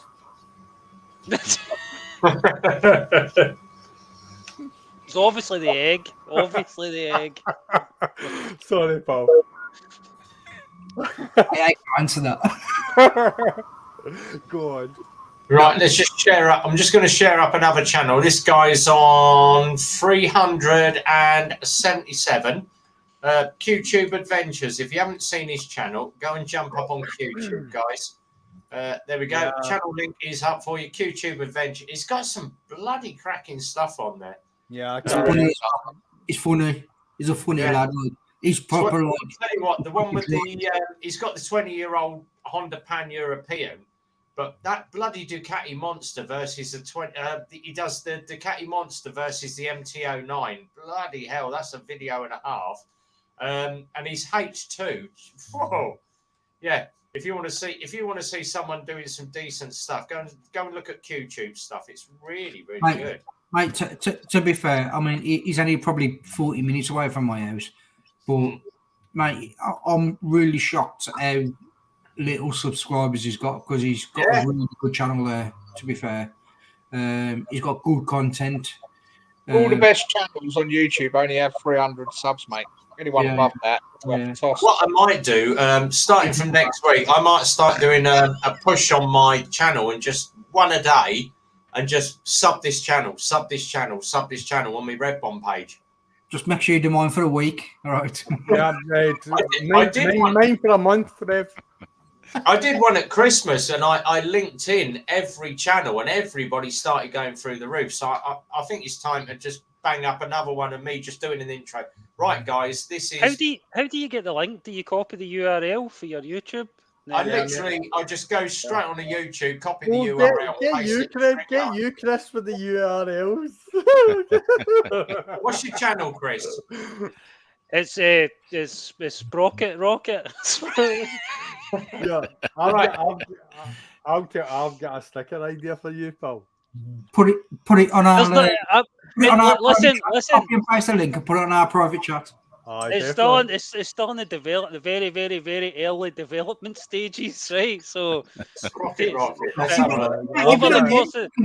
course of the next few days, I'm going to get it all sorted and get it looking nice and all that, and get it, and then eventually You're actually going to take the bike out of the lounge and ride it, or are you just going to sort of like take pictures of it, stroke it in there, put them on YouTube? I'll tell you something, Andy, right? See, I've only had my license just over a year, maybe about a year and 2 months or something like that, right? And when I got that bike, it had 6,500 miles on it, right? And it now has 22,000 miles on it. Yeah, he's sat on the back stand. And I didn't ride it at the winter time. Like see, as soon as the grit hits the road, I'm off the road. I don't ride this bike on the grit, man. No chance. You see F50 all over it. Just sell it every 3 years. I've got an SV650 in the garage that I can use when the gritters are out. But I don't. That's my baby. I don't take it out when the gritters. No. Everyone, I don't know. I done it. See the first. I had it out a few times when the gritters, but see the cleaning you need to do when you come back. It's just a nightmare. I just can't. I'm not prepared to do that. I just bought one of them dual bloody dryers for mine. Like the Wicked. Hi there, Andy. Graham's got the very thing for that. I've got an air compressor and all that. I've done it all. You spend about 4 hours cleaning your bike. It's a nightmare. And I was out. I had to connect up to the hot tap, and I was cleaning it with hot water and all that. Yeah. I'll just pay fucking 60 quid and let some other cunt do it. No, Graham showed me a dryer. He brought it into work and it was like absolutely fantastic. I've actually told the wife about it. I've given her the link. So I'm getting that for Chris. Quick one for Chris. What's your channel picture? Is it a red bike? No, I don't have anything yet. I don't think. Right. Nothing yet. Is there something I've just clicked Sprocket Rocket, but there's 6 subscribers on a red bike. So as soon as you get then I'll need to come up with a new name then. Stu, sorry, what was that you're getting for Christmas? I still started nothing came up. Andy, it's called an air blaster. Is it the air blaster or the SK1? Oh, air blaster. Yeah, bloody it's the SK1, isn't it? SK1 air blaster. I'll tell you, I can't remember. Why does it let you make the channel the name when somebody's already got it? Chris, I've got a great name for your channel. The Wanker Band. You know that bit? You know what? Like the people call it the chicken strip. Yeah. On the edge of your tyre. But in racing terms, that's called the Wanker Band, which means you can't get past it. No, I want my channel to be a wee bit kind of PG. You know what I mean? You can. Why? Because you can't make no money on PG. No, I'll tell you for why. Right? This is one good reason is like, see if someone wants to watch it, right? They can't sit down with their kids and watch it if you're cussing and swearing and doing stuff that's out of order all the time. You know what I mean? So they've got to find a time to watch it when they're alone. You watch my channel. Yeah, if you go on eBay, just type in Power Turbo Blaster. There's 71 quid, and it's literally like a long vacuum, but bloody hell, the power off that. The Wicked. This one's called Air Force Blaster Sidekick. He's lost his temper now, ain't he? And it's an SK1. Aye, the SK1, isn't it? Aye. Yeah. That's what I gave her the link. So she's like, oh, okay, right. So I'm getting. Oh, I got it. Yeah. It's brilliant. It's really good. 129 quid on Amazon. I think I paid about 130 quid for mine. Yeah, 129.99. Oh bloody hell! The list is massive. Yeah. Right, I know what it is. I know what it is. See the name? You can have the name. See if that channel's not been monetized yet. You can have the name. See if you get monetized before them, then it's yours. Yeah. I bought the Brawl 2800 Pro. It was about 200 quid. But Yeah. it gets up to 80 degrees as well. You can add the heat and it gets up to 80 degrees and the hose extends to 3 meters. Mate, mine, honestly, I reckon 5 minutes and my whole bike's completely dry. Completely dry. Well, the one I does cars as well, so that's quite Yeah, handy. yeah. Mate, honestly, it's wicked. Wicked. Chris, I can't find your channel. What's it called again? Yeah, got one. Just wait until like next week or something, and I'll have it all sorted. But then it's still because I had one because obviously I made it up the other day. I mean, I've got it here right in front of me, up Sprocket, my channel, and I've called it Sprocket Rocket. So I can't understand why it's letting you make a channel when someone's already got it. If you ain't uploaded anything, it's just sitting fucking dormant, really. Aye. Yeah. If someone's got a channel, because obviously when I started mine, I was going to call it Milton Keynes Moto Vlogger or Dave the Bike Rider Milton Keynes. And one of the guys said to me, he said, "You're always revving your bike. Why don't you call yourself Rev Bomb?" And I went, "All right." And of course, when I searched YouTube, there was a guy called Rev Bomb, which was the American channel. He's got 53,500 followers, and he was the guy who used to wheelie through the freeways. Basically, similar to what Max Wrist used to do. So when I actually messaged him, I said, "Oh, are you all right with me having the name Rev Bomb, but call it Rev Bomb UK?" And he went, "Yeah, that's fine, mate." He said, "No worries." He said, "Because yours is just literally ride videos." YouTube messaged me about 3 months ago and said the name Rev Bomb is up for grabs now because obviously the channel is closed and there's no videos on it. Are you interested in Rev Bomb? And I went, "No, I know what happened with Rev Bomb. He basically got wiped out on a bike ride and passed away. So I'm not interested." His channel was up as a commemoration channel now to Rev Bomb. So I'm quite happy having Rev Bomb UK. So why would YouTube come across to me and say, "Do you want the name Rev Bomb?" No, I don't want it. I'm not interested in it. There's my channel. There it is there. Sprocket Rocket. I've made a channel called Sprocket Rocket. I don't know if you can see that. Aye, there you go. Yeah, but you ain't uploaded anything, so YouTube, all they've done is took the name on. They could when I started my channel, there was 2 other channels called the Peaky Biker. There's 2. Just do a short video. So what happens? Well, can I just keep that then and just? Aye. Oh, Brody's here, guys. Post a video. Post a video on there, mate. Because how many subscribers did you say that channel had, Rev? 6 subscribers or something? Mate, you're going to get 4 now. Sprocket Rocket's got 4. Mate, you're going to get 4 now. You're going to get 10 subscribers straight I'll away. pump this guy. I'm taking this name. This name's mine. This name's mine. How do you not change it to Bike Stroker or something like that? You want a war? I'll give you a war. You won't forget.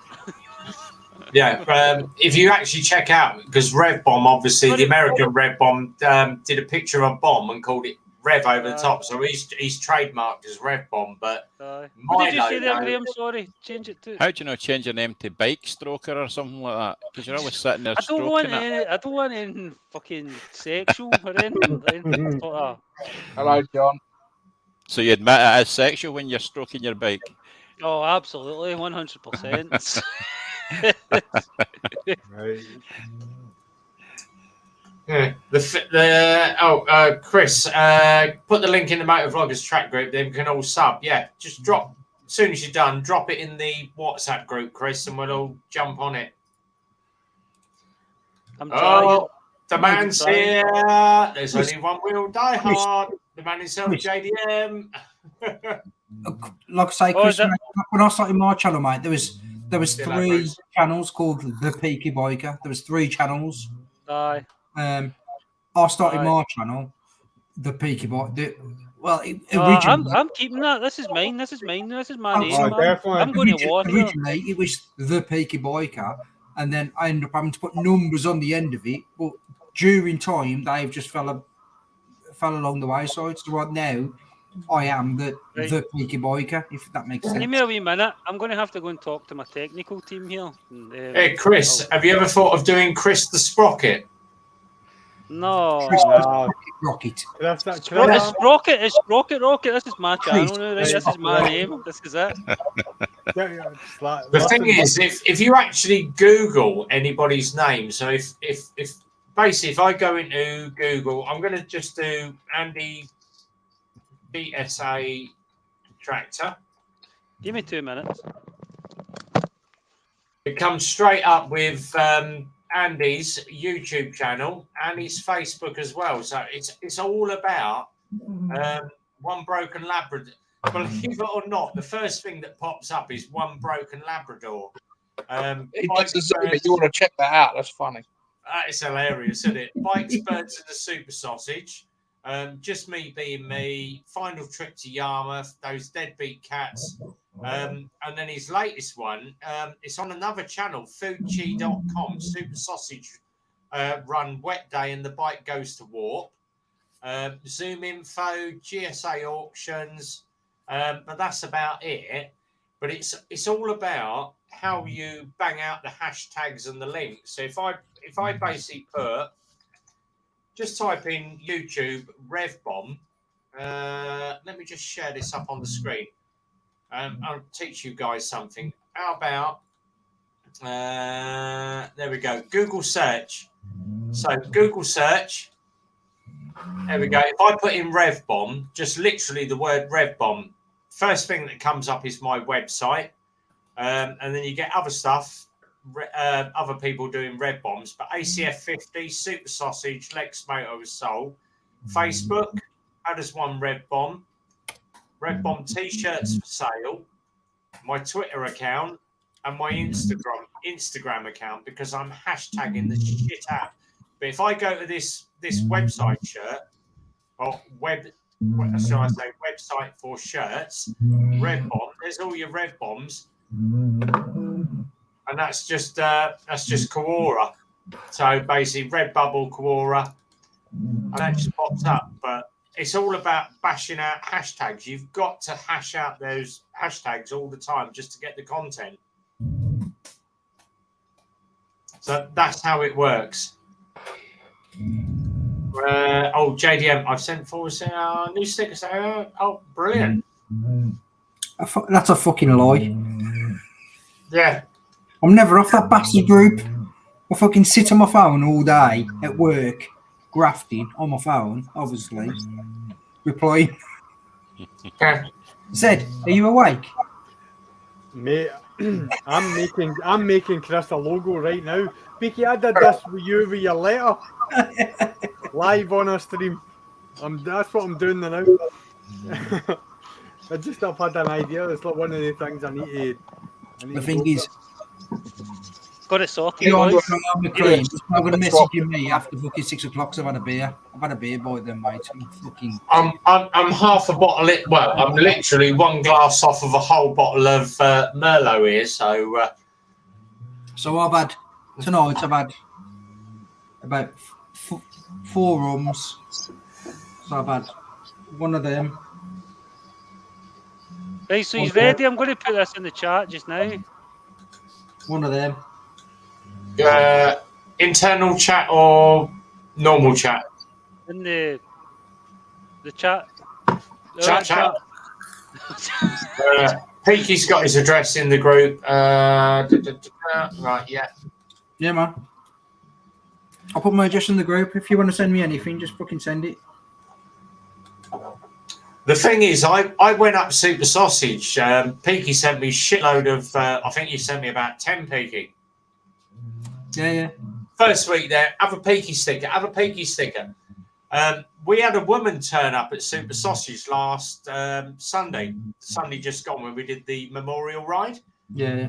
And she walked across the car park. It was Simon creased up, Simon folded in half. And she went, "Are you Rev Bob?" And I went, "Yeah." She went, "I just wondered because you got a big Rev Bomb thing across the back of your jacket." And Simon went, "No, he's fucking advertising Red Bomb." Andy was in his stitches. And I went, "Oh." I said, "Yeah." I said, "It's not just me. Simon GTR 1400, Andy GSA Tractor. You got Mad Biker over there, Daytona Girl 675. Come and get some stickers." Didn't know who the hell she was. But we gave her a load of stickers, didn't we, Andy? And she went off and she was like, she messaged me in the week. She went, "Oh, I follow all you guys on YouTube." She went, "You are so kind and friendly." And I didn't expect you to be like that. I said, "We're just guys that just ride for a living, we just ride for fun." "Oh, thanks ever so much. I just want to say thank you very, very much. I've got all your stickers up on my kitchen cabinets." And I'm like, "Oh, bloody hell." And I didn't know her from Adam. She literally just turned up out. And yet you look at Missing Them Flyer when he was at Super Sausage and this guy walked in and went, "Oh, you Missing Them Flyer? I'm eating my food. Do you mind?" Fucking attitude. You can't do that with your subscribers. See, to be fair, if it had done that to me, I'd have fucking bounced it off the fucking table. To be fair. Yeah, and Andy gave her a sticker. Simon gave her a sticker. She had stickers galore from everybody. I even gave her one of yours and went, "Oh, I've got a Peaky Biker sticker." Oh, thanks, man. What was the last one? Oh, I have one of his. Fucking. He's like the pure part of the family. Yeah, yours was the last one I had in my bag. I got one left. I went, "I've got a last Peaky Biker sticker. Have one of those." She Mate, when I come to the Super Sausage, every fucker's getting his plasters. Every boy's having a fucking Peaky Biker sticker. Believe it or not, I did it in Tesco's. I went on the bread aisle. We stuck a fucking Rev Bomb sticker on the bread aisle. Mate, every car in Salisbury has it. We go shopping, every car in Salisbury has it. I stuck one on the back of Darren's bike about 4 weeks ago, and he still ain't seen it. I mentioned it to him today. He says, "You bastard! I ain't even looked. It's been on there for 4 weeks." He's fucking blind, like what? Quick one from Joe. I don't get the whole sticker thing. It's just like stickerizing everywhere you can go. If you go around Florida now, Simon has stickered every single fucking cafe. I'm not parking Great Yarmouth without seeing one of mine. Exactly. Yeah. Mate, you are going to fucking Langdon now without seeing one of our fuckers now. I'll tell you what. We go to Wales twice a year normally. We did Norfolk this year. But normally we go to Wales. We've got a lodge up at a place called Brinteg, which is just outside Llandudno, just up from Llanberis. But we go to our lodge and we go to the first time I took the missus to Llandudno, I said, "Come on, let's do the cable car." And she doesn't like heights. She's sat in this cable car and she's got her eyes shut. And I went, I've started rocking the cable car. And she's like, "You fuck off." But great fun. I'd be shit myself then. I'd have fucking gripped you by then. I'd be like, "Fucking stop it! Don't fucking rock it." The thing is, when you're a scaly and you're used to climbing signal towers, you get used to the height. She hates heights. Mate, the older I'm getting, the worse I'm getting with fucking heights. Yeah. I showed her. There was a YouTube video with this girl walking around the Chinese cliff on a tiny little ladder with like literally the cable. You clip yourself on the cable. Yeah, that looked fun. I said to her, "Oh, fuck me, that looks fun." She went, "You would not get me around there." We built Milton Keynes Prison when I used to be an aerial rigger, and we built all the cell blocks in Milton Keynes Prison. So I was doing all the steel rigging, like 150 foot up. And the guys used to walk. You get the H-section steels, and they used to walk across the web, and they used to drag their rope in front of me. I'd go straight across the middle, absolutely no rope at all. And they went, "Yeah, but if you fall off, you're not going to die." Well, apart from the last 6 inches where you hit the ground and crumple. And yeah, it's always the sudden stop at the bottom that hurts. Yeah, it's the bit at the bottom that kills you. Yeah. But I got thrown off site twice because I used to get the tower crane driver to come in with his hook my cable over and pick me up and drop me down. and it's illegal. And the tower crane driver got bollocked one day by the site supervisor. Site supervisor's walking across the middle of the house block, and this bottle hit the ground and exploded. And the site foreman went, "Is he throwing fucking lemonade at me?" I went, "No, it's a tower crane driver. Where do you think they go to the toilet? They piss in their fucking Coke bottle and lob it out the window, mate." I was trying to explain to a bloke today who was joining the army, because he was like, "Yeah, I want to join the SAS and all this shit." Like, and I just stood there. I was like, "Mate, you ain't got a fucking clue what you're on about here." So I was on about it, and he was on about OPs because he'd watched something like fucking Black Hawk Down or fucking some fucking. Oh yeah. And I went, "Mate," I says, "That ain't real to life, mate. You know what I mean?" I says, "You're watching shit there that it's been Hollywoodized. You know what I mean?" Oh god, Yeah. Mate, if you go into an OP, whatever you take in, you take out. And he was like, yeah, that's obvious. I went, "No, mate. Whatever you take in, you take out." And he went, yeah, I know what you're saying. I went, "You don't, mate." I said, "So where the fuck are you going to piss?" And he went, "What do you mean?" I said, "You piss in a bottle, mate." I go, "So you fucking compress bottles, open the bottle up, blow the bottle up and piss in the bottle?" I said, "So when your mate has a shit, you hold the fucking bag, don't have a shit in and tie the bag." I said, that's the reality of war. That's the reality of you being on a covert ops. I said, yeah. Oh, talking to coverts, Piggy, do you remember, like, if you have to shit in the bag? yeah. Do you remember packing in someone else's backpack? Yeah. So the bloke who fucked up used to have to carry the shit bag. Yeah. That's standard. If you fucked up, you carry the shit bag. Yeah, exactly. You carry everybody else's shit in your backpack. Yeah. You used to have the piss You used to have the piss bottles on the outside and the shit bag on the inside. So On the inside, yeah. Fucking standard. But he was just like, mate, he just don't have a clue. You know what I mean? He's like, "Yeah, I've watched Bravo 20. I've watched this." I'm like, "Mate, That's bollocks. I'll tell you what, let me just get it. You're going to get his silly hat again. No, he's got a backpack full of shit. He's going to come out of that. Yeah. Here's a sample. I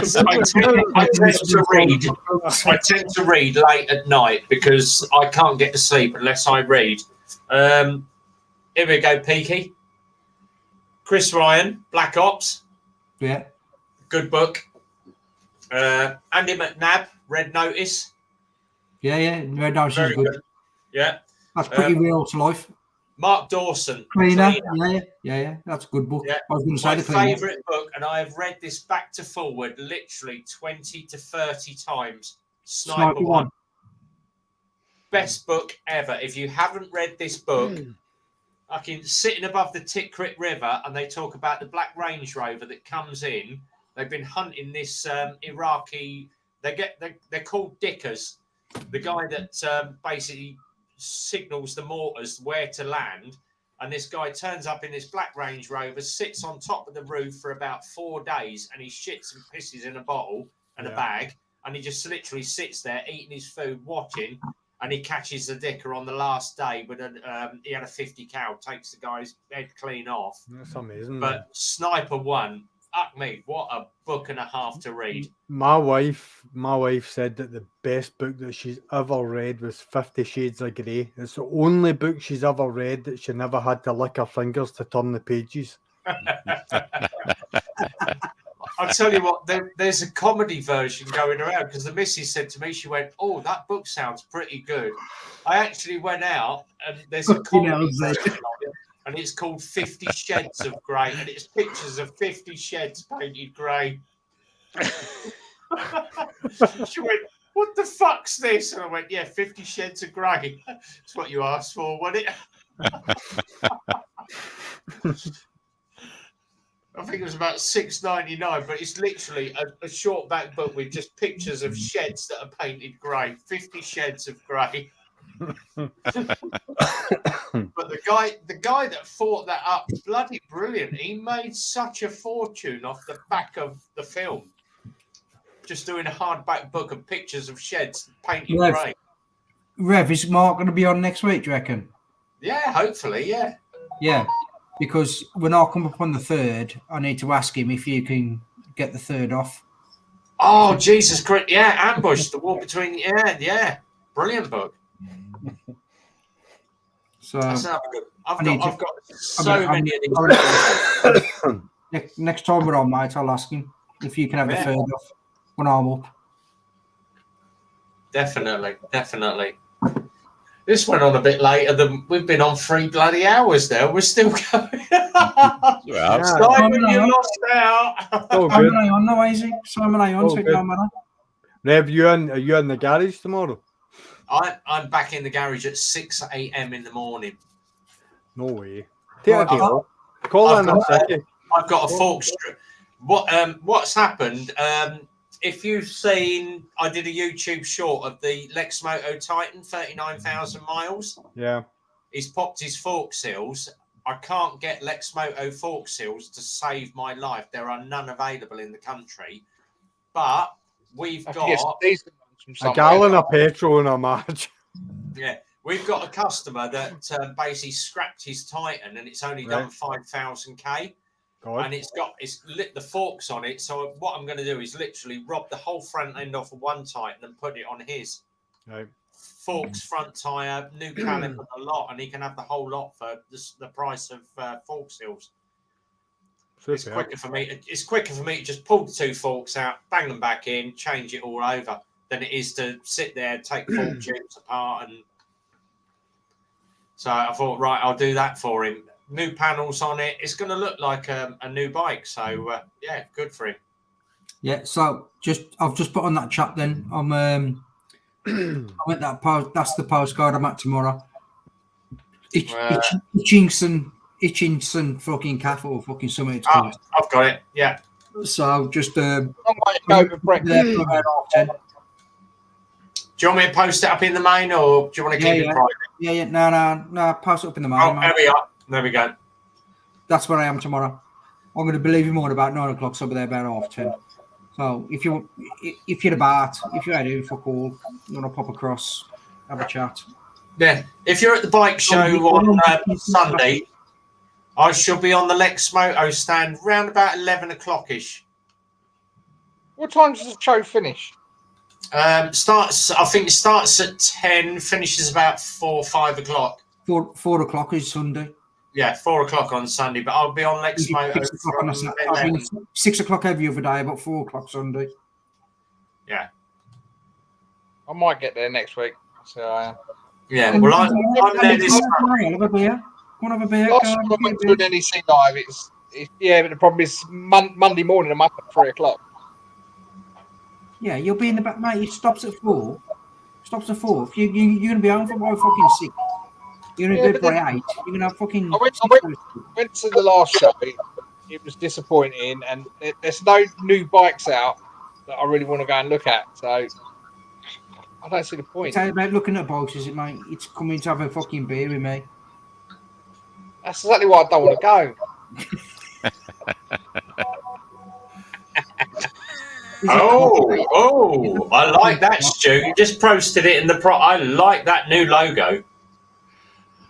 Oh, that's a bit of bloody class, that. Hey. Come on have a beer, mate. Fucking Sunday mucker. Come on. You should be charging for this, Stu. The problem I've got as well is tomorrow I'm having my COVID jab. Bring the missus. Can have a fucking. Let's have a couple of fucking beers and then. No. Can I get something? If he wants to use it, he can use it for nothing. Yeah, just to let everybody know, from next week, the channel intro for the Friday night live stream is changing. You haven't got to wait 2 minutes to see me on camera. So does that mean I'm going to be on the fucking on the intro? No. Let me just go into. I am on the intro. Everybody else is apart from me.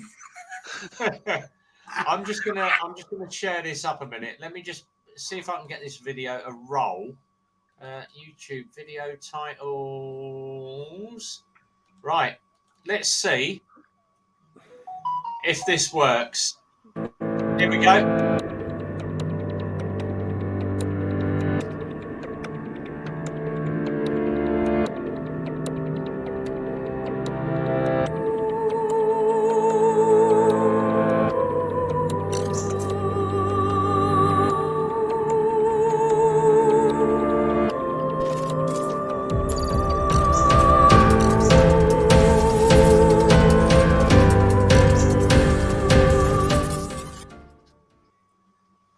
you go. So that is literally.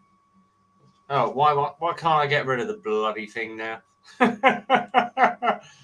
Why will it not die? Go away.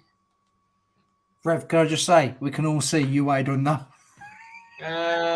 Hang on. Oh, bloody thing. Let me go back into it. Oh, you piece of crap.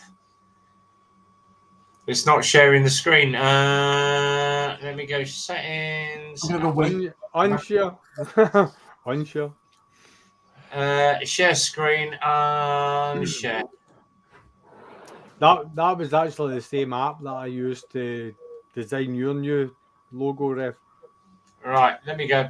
All right, go back into stop sharing. Stop sharing. Right, we're back in. Yeah. Yeah. So that was done by Stu down here in this corner. Yeah, he did me 2 intros. Yeah. Red Bombs broke the interweb. Yeah, very, as Rhodey said, very, very cool intro. It's literally 30 seconds long, bang, straight in. I've edited it so it just says at the beginning, Friday Night Live, bang, straight into Zed's video. But Stu did that for me free of charge. So much appreciation for that, Stu. Really appreciate it. It's nothing other than finding a little device that can do it for you. Just finding the right app at the right time. And that's all it was. Because like Peaky's new intro, Peaky, you'll recognise the style of that because that's the intro. It's the same program I used for yourself. It's just basically like, see if you go into like any of your Android or Apple apps and look at all the sort of developer apps. There's a lot of developer apps that do those kind of things, and Render Forest was one of the ones that I found. That Peaky, that's what I did yours. That's why I asked you for your individual logo, and that's how I come up with that. And the same with yours, Rev. Very, very quick, very, very easy. I'm doing nothing. I take no credit for doing it. I'm going to give you some bloody credit. You did that really amazing, yeah. It was good. All I did was put your image into their program. It wasn't any more than that. But it's bloody good. Chris, you awake? Look at him. Yes. He's still fondling it off, isn't he? Yeah. It's like, mate, you ain't gonna leave this fucking down. I swear to God. That indicator was like a that indicator was like a clitoris there. Hang on. Here we go. Go on. Give it a fondle. Give it. Go on, Dutch. You need to unmute. You need to unmute your mic. Unmute. Can't hear you. Unmute your mic. Not that I want to hear that. Fucking hell, trigger, switch on. And you're back in the room. Keep going. Unmute it. Unmute. Hey! Thanks, guys. That's all from Chris for tonight. And I'm coming.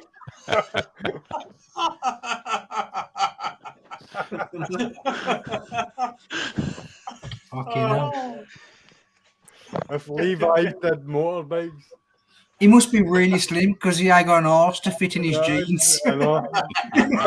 Oh, I've got an arse, pal. Don't you worry about that. BBB, that bike's going to squirt everywhere in a minute. Yeah, it's just off his calling. Oh, dear. I want to see the video where he fucking crashes it. That's what I want to see. He's like, oh, nice. Yeah, let's all do a crazy dad biker. There'll just be a box sat next to him with the bits in it. Yeah. I don't ride that fast. He's like, contrary to your because I've got a sports bike, you all think I ride like an idiot, but I don't. This is my I ride R6. fast, but I ride sort of nice fast. This is my R6. Sorry, guys. Chris, don't listen to them. It's jealousy. That's what it is. It's jealousy.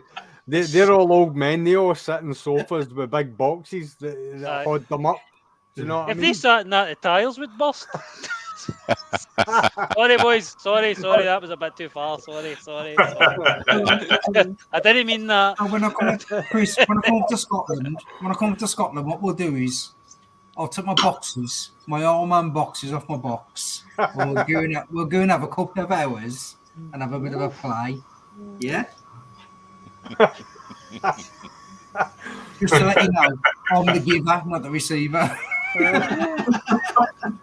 I'm a pitcher, not a catcher. You can just imagine BBB sitting in her barge. That barge is going to be going up and down with her laughing so much. Causing fucking waves, BBB.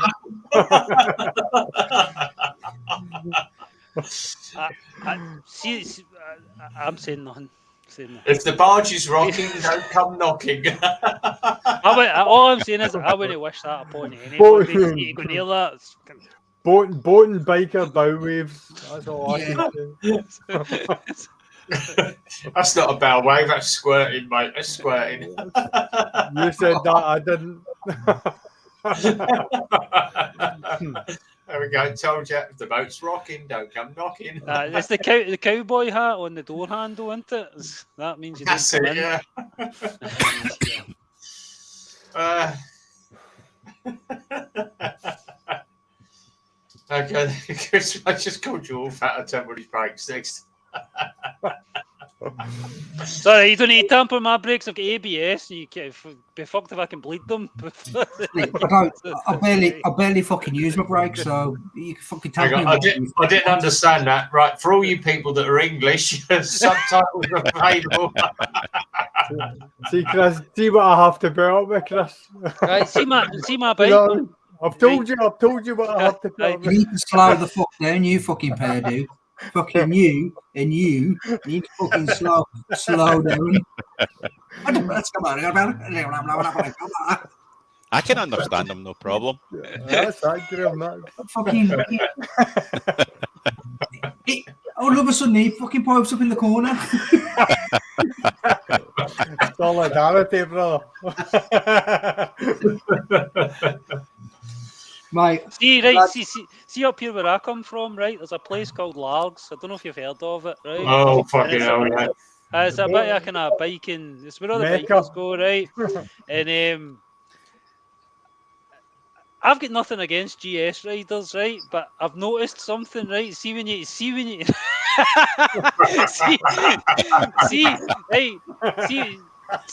there's a bit of snobbery. There's a bit of snobbery down there, right? See when you go down, all the bikers go in their wee individual groups. That's what you get. And you get all the GS guys, they all stand together and they don't like people like me on sports bikes. It's usually in the one cubicle in the gents' toilet. That's because you have to go skiing. And they're always the pure pricks. They won't even talk to you. See if you got to say hello to them, the pure kind of go, aye, all right, no. Yes, Finlay, I've got 50 grand in my left bag and I've got 40 grand in my right bag. And they've always got the full rocker outfit, fucking 2.5 grand's worth of fucking gear. With the normal bike, as you come off at a corner, fuck, I've crashed. Where's my mobile phone with the GSA?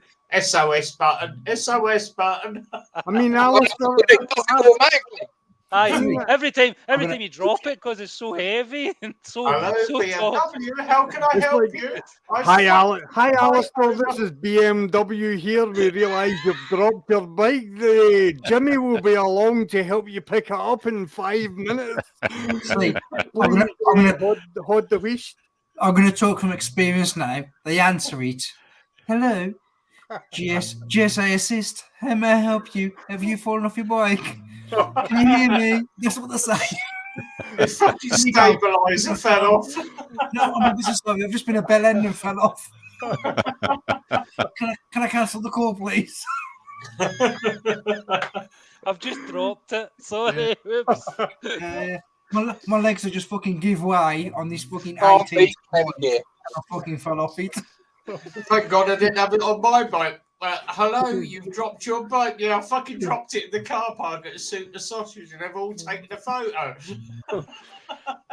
It's like, give me a break. I'm on my 10th pint. Of course I bloody dropped it. What you on about? The thing was, when I dropped mine in Soup the Sausage, I dropped mine right next to a brand new VMAX, and I went, "Fuck! I've dropped. Oh shit! Anybody help me out? Hang on.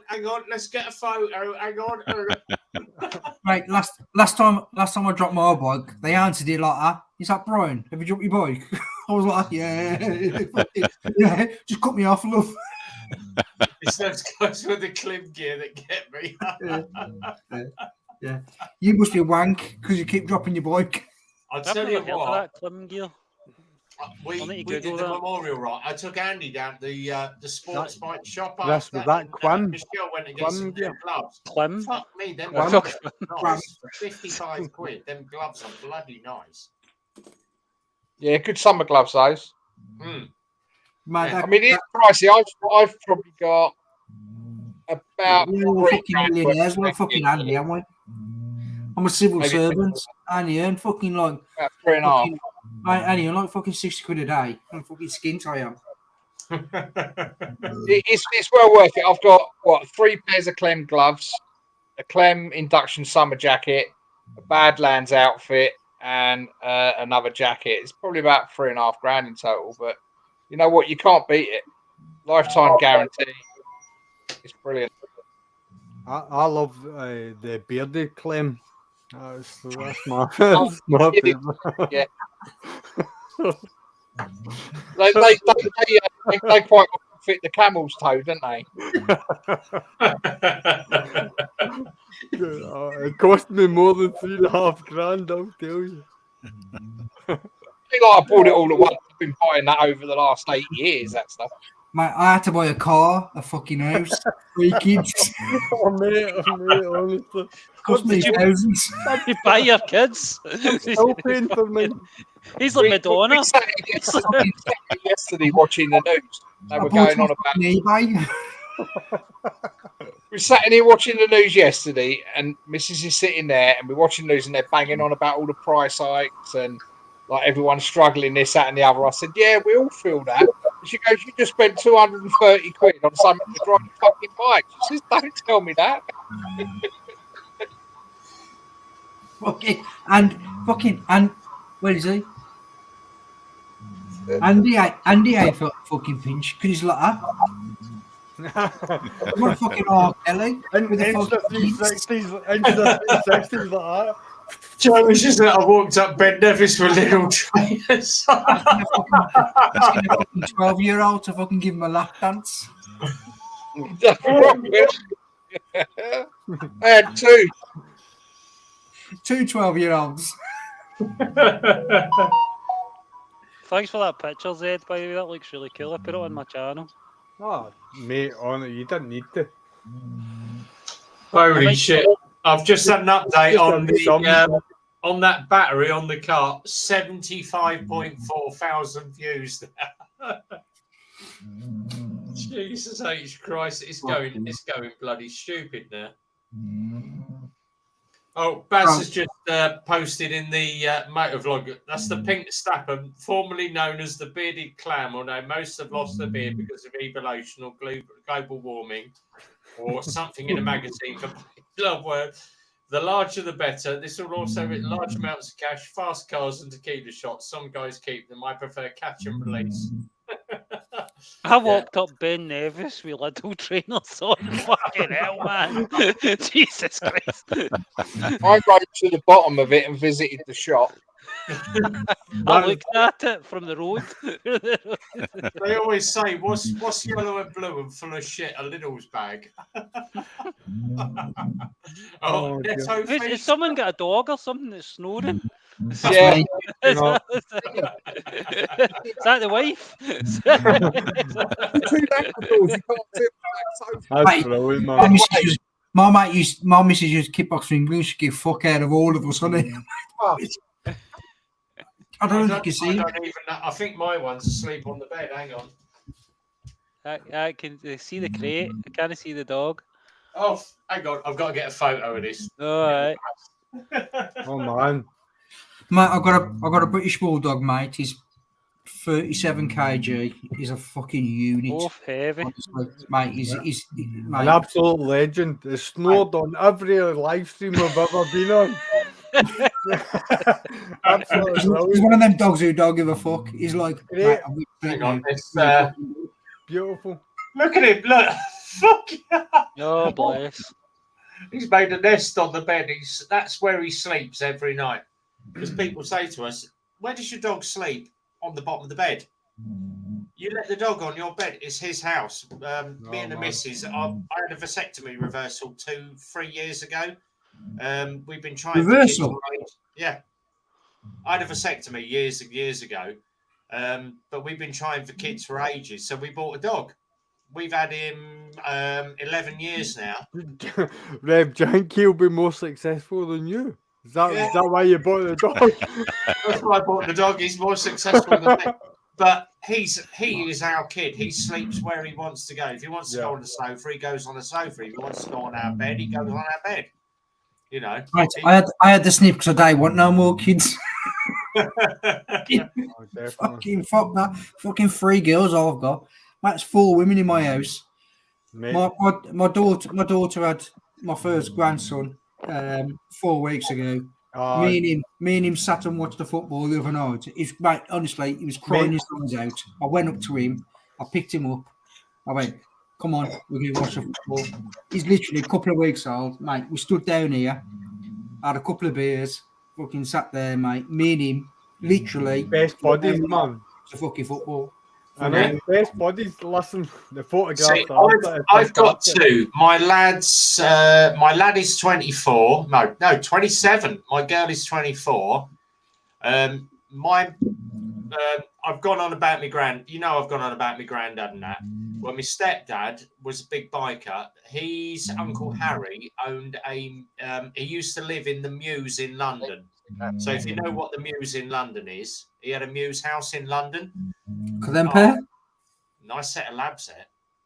So his Uncle Harry had a Mews house in London. They sold the house and the Mews house and all the antiques that were in it. I think it was just short of 2 million. So my stepdad had quite a lot of money, paid the mortgage off on the house. And mum's got a 20-foot swimming pool in the back garden. My son, so obviously mum's grandson. I got 11 different bottles of that. You know, they do a chili one now.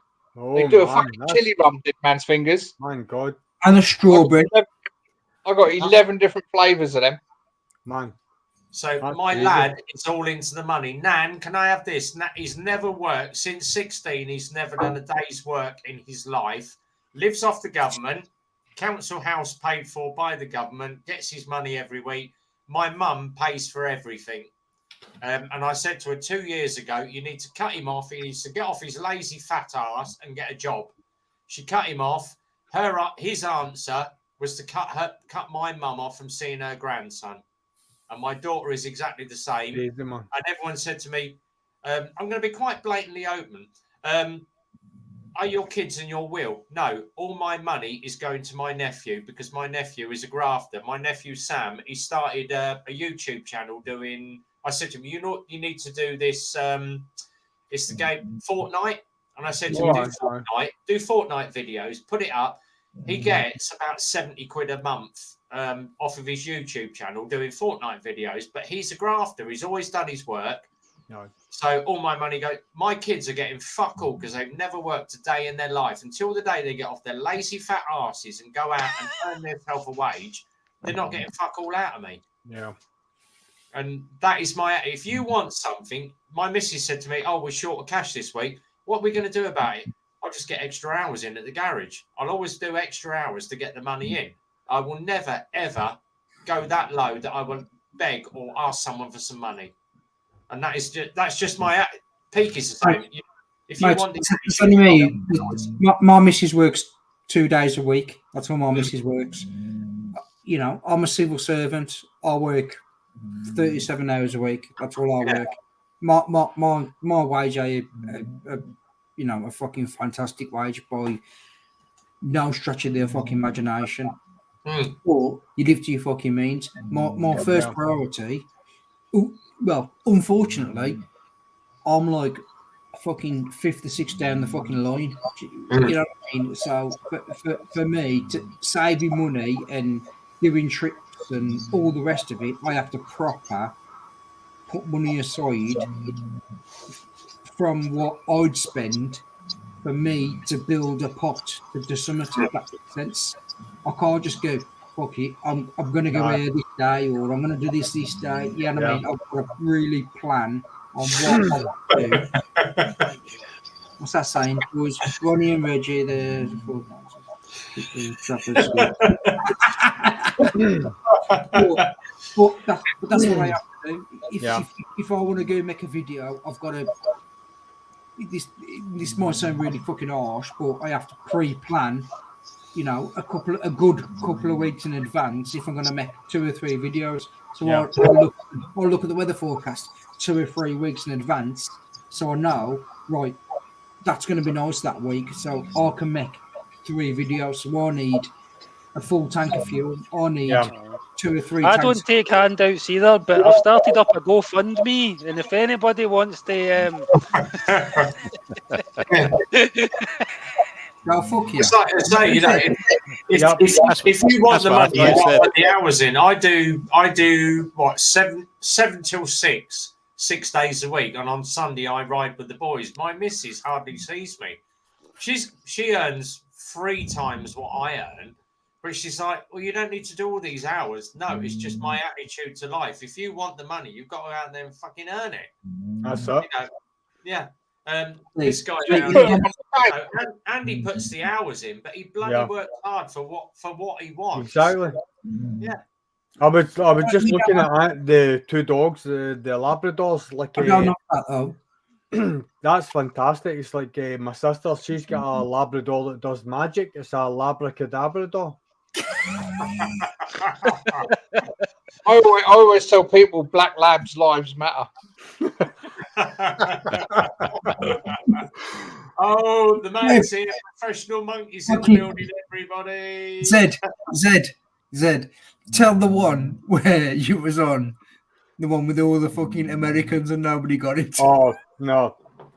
Is that the one with the military biker? Yeah. Oh, fucking hell. Mate, I watched that. I must have watched that like 20 times. I was fucking crying. Everyone just know the straight face and you go, there's a YouTube channel called Psycho Fanatics, and he is massive on YouTube. And the military biker had him on, and he started talking about Dubai, and he started talking about Abu Dhabi, and he was like, Dubai this, Dubai, and Abu Dhabi that, and he's been, and I do, because I have watched his channels, he's been to both of them, and so little old Zhead Motovlogs is sitting there with 300 or something subscribers at the time. So I'm on a channel where military bikers on 1,800 subscribers, Psycho Fanatics about 3,500. So, and like they were all massive, and I'm sitting there, and like as soon as they said Dubai, I'm like, I know what I'm saying here. And I've got it, and like I'm actually, what I'll do is see after this live stream, I'll post it on the group chat, the clip. So they're all talking, and Bikes, Beers and Brews were there, and like that's a massive channel as well. And he's like talking about Dubai, and I said, there's one difference between Dubai and Abu Dhabi, and that's Dubai know nothing about the Flintstones, but Abu Dhabi do. And like it just absolutely nailed it. It just honestly, the timing, I couldn't have timed it any better. It was just absolute perfection. Mate, I watched that, honestly. I swear to God, I must have rewound that about 20 times. I was in fucking stitches when you send it me. I was like, this is fucking class. This is fucking Mate, see the thing about it was, do you know what got it for me? Was Stevie's reaction to it. Stevie almost, he almost spat his drink out. He was the only one out of a lot of them who understood what the fuck he said. Because all the rest of them was like that. I know. It's like, yeah. It was brilliant. It was just perfection. And I'll post it on the live. I'll post it on the chat so you can see it happen live. It was better live than me describing it. It really was. It's class. It was fantastic. It was Right, I'm going to call it probably right, lads. Right, Graham. Right, And I Haggis. shall speak to you later. All See you the later, best, man. man. Take it easy. Who's It was Enjoy good the seeing rest. you. Enjoy the rest of your weekend. Take care. You too. See you You off later. like this? What? Bye-bye. You off? Bye. Who's off? Yeah. Fucking hell, damn sidetrack. Fucking sidetrack. He's gone. All the best. Is that it? Farewell, goodbye. Fucking Chris. Auf Wiedersehen, adieu. Chris looks like he's in his fucking wanking booth. Chris does. Wow.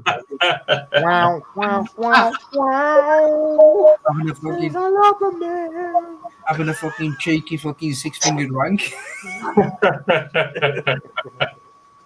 It's the 3-finger, actually. Maybe even 2. Can you get a fix it?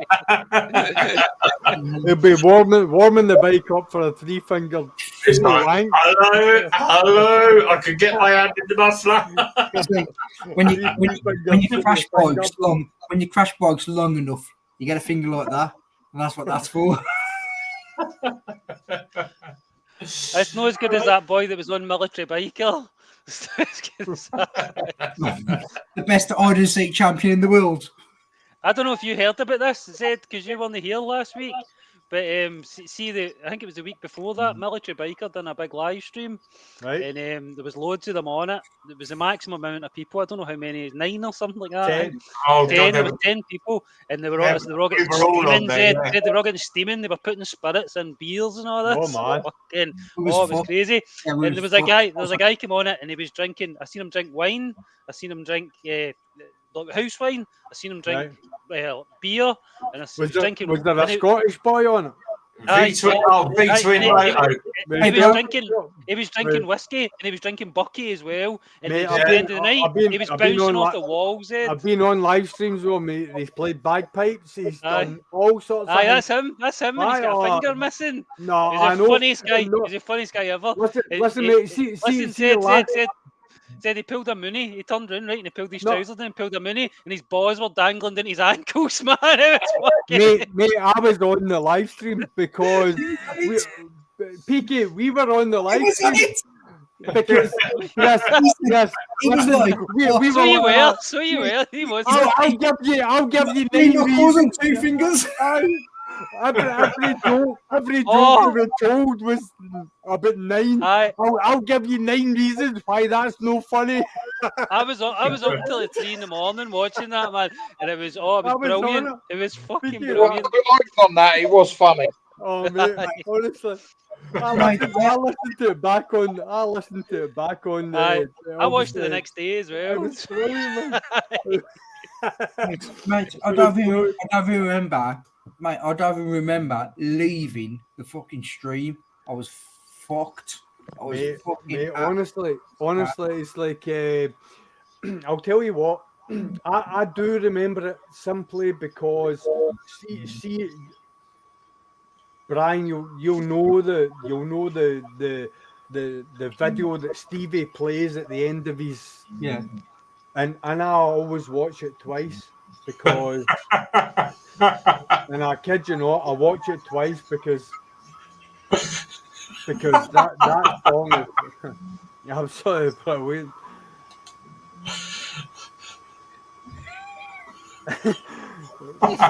Right. So professional. It's like so. What I was saying is signing for the Scottish is Z-head Molog.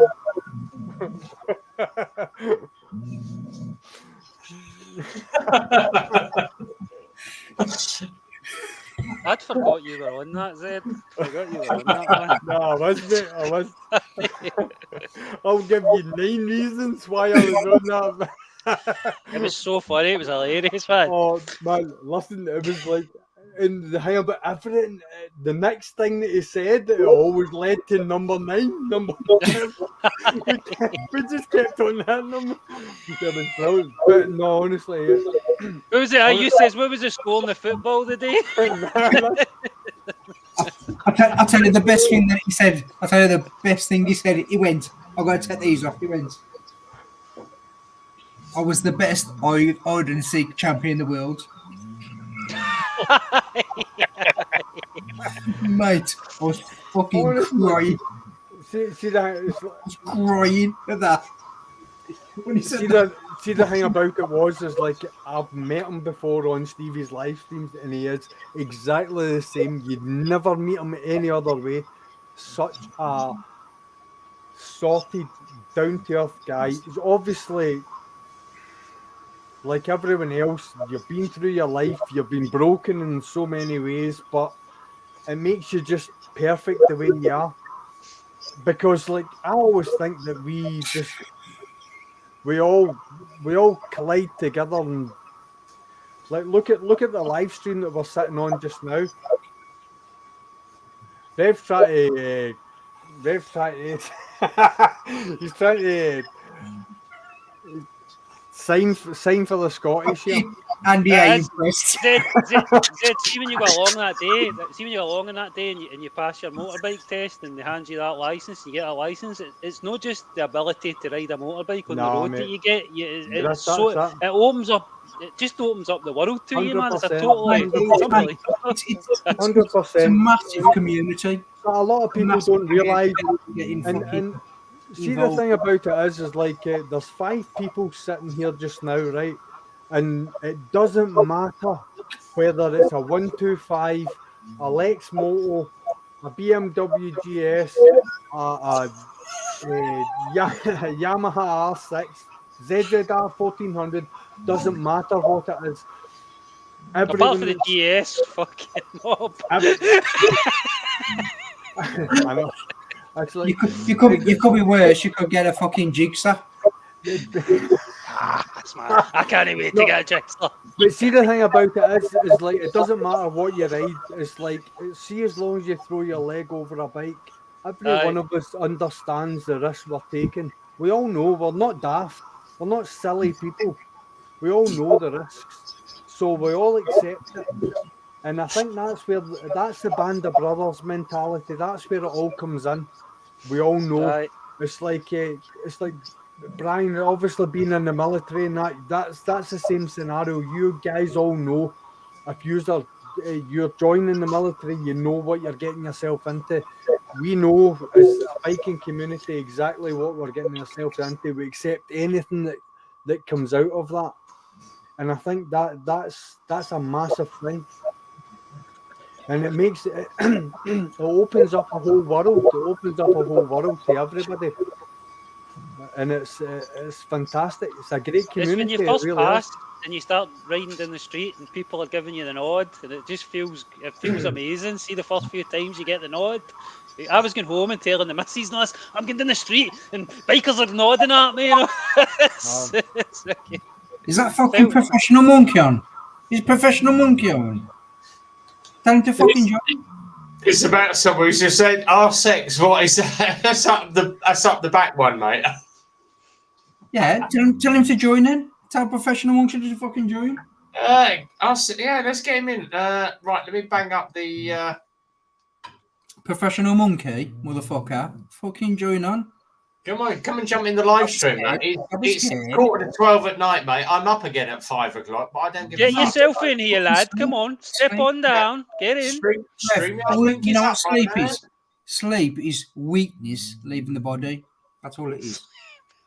I need shitloads of sleep. Sleep it's like fucking eating when you're drinking. I mean, I've been up 21 fucking hours.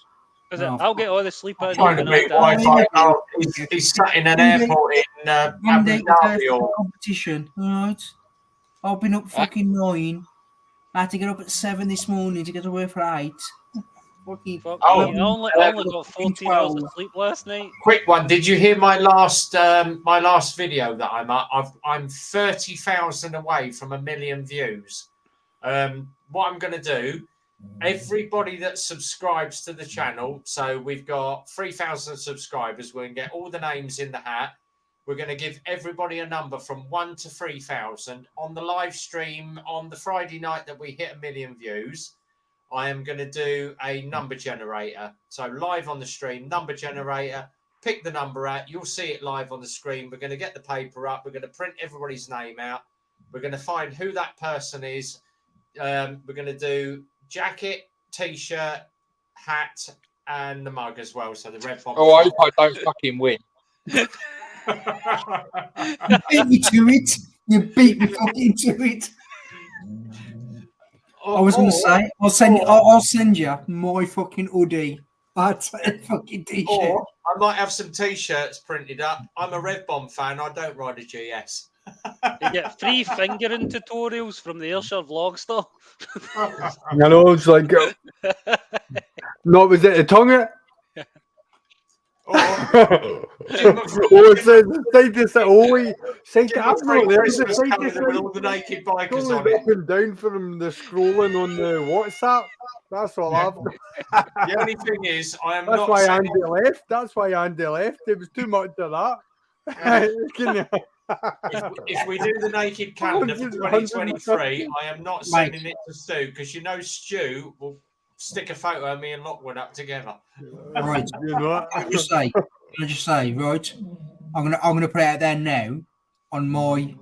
If you do a naked photo shoot on my naked photo shoot, I will be naked. I will be naked. All right. Have you got a big huge cock then, Becky? See the thing about... See when I have that fucking tour around the fucking world, mate. See when you go in the showers and the changing rooms with all the boys and all that. It's always the guys with the big huge wallopers. They can't wait. They're like, fucking yeah, have a look at that. Can I just say? I was always the first in the shower. I did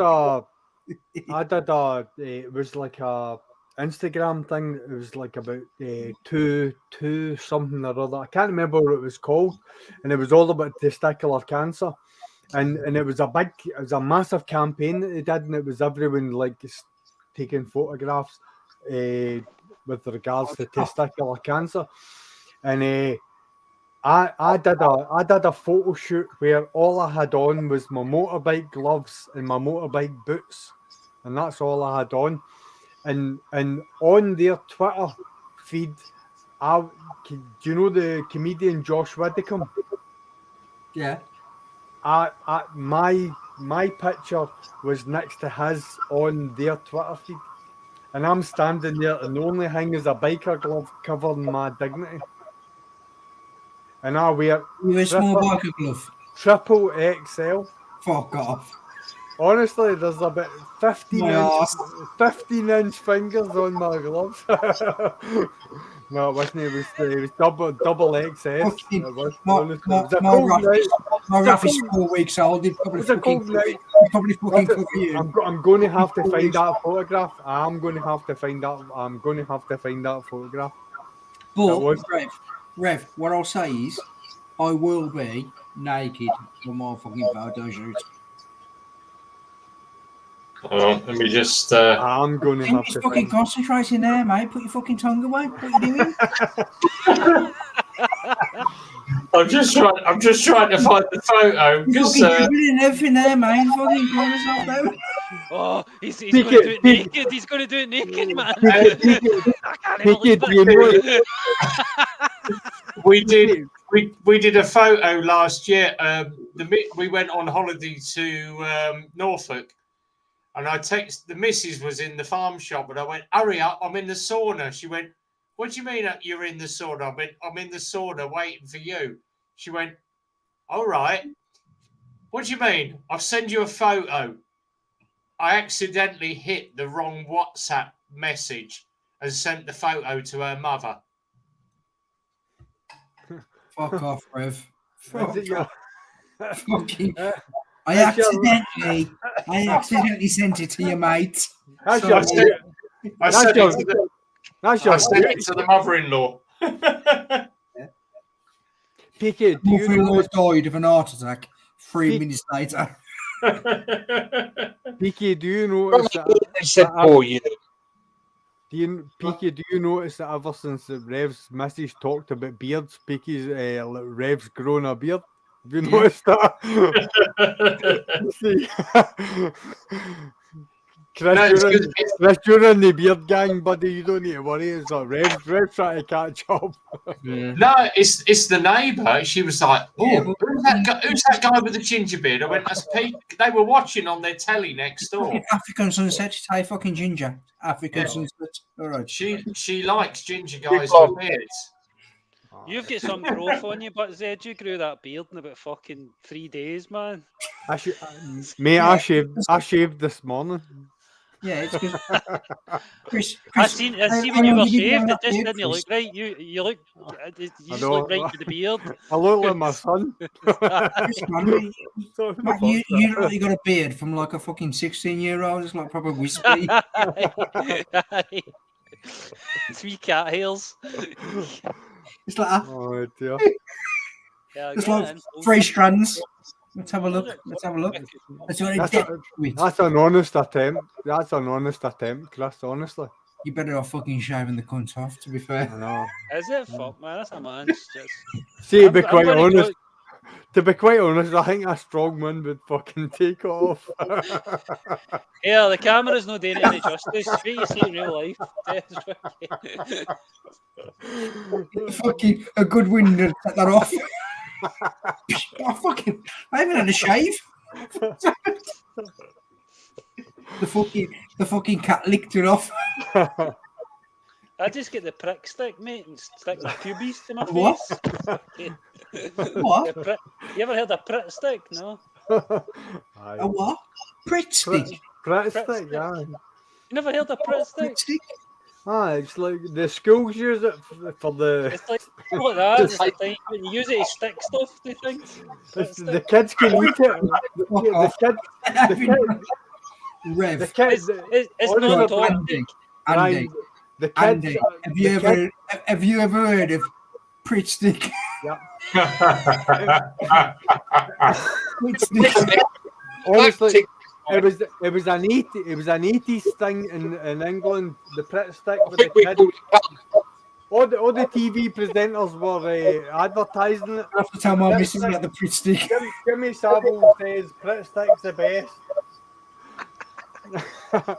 I like my face like I like my pussy. Tie my kangaroo down, Clean shaven. Come on, sit in my knee now. What do you want? Fucking Chris is stepping off like he's going into fucking MMA or something. He's like, No. Oh, going to the full fucking stretch out. Chris, are you right? It's like you're in a fucking fight with fucking Mortal Kombat or something. Chris, are you riding tomorrow? I don't know. I could maybe possibly be persuaded if I'll be something's up at happening. 6. Are you going out on the bike as well? Yeah. I'm up at 6. I'll be up at 6. I'll be out at 8.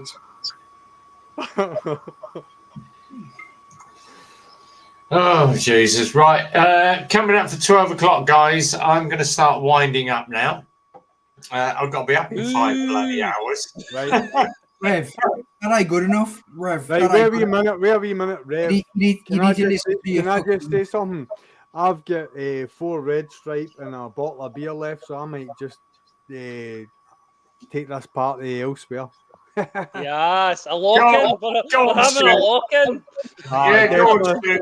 Definitely. If you want to jump over, let's jump over to Stu. Stu's going to do a live stream. Yeah. So I need to sort this out now, so I'm away to try. I'll just go to the toilet and powder my nose. Right, okay. Oh, talking of that, Chris is going for a 6-fingered wank. did you see the ADV ride last year where one of the guys actually did ride butt naked on his bike?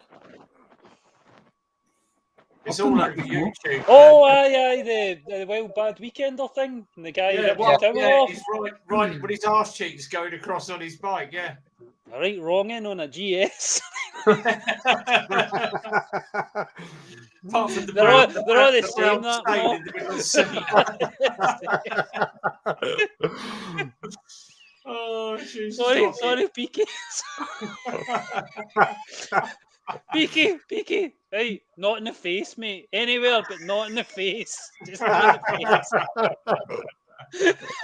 face. Please don't hit me in the face. That says on your beard, but you ain't got one. Right, we're going to wind up here, guys. I've got to get up for the garage tomorrow at 5 o'clock in the morning, so I'm going to be All the best, mate. I'm going to be fucked for tomorrow. You'll be fine. You'll be fine. Right, thanks to Andy down below, Peaky, Stu, Chris. Peaky, I'm going live.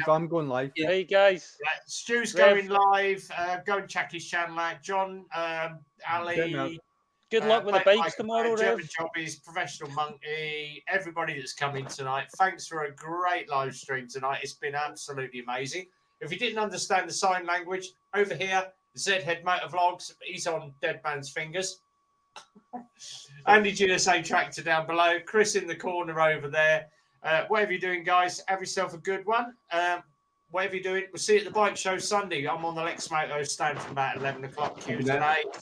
Have yourself a good one. Till next time, be well, ride safe, take care, and it's a big goodbye from me. Have a great weekend, guys. Thanks for joining in.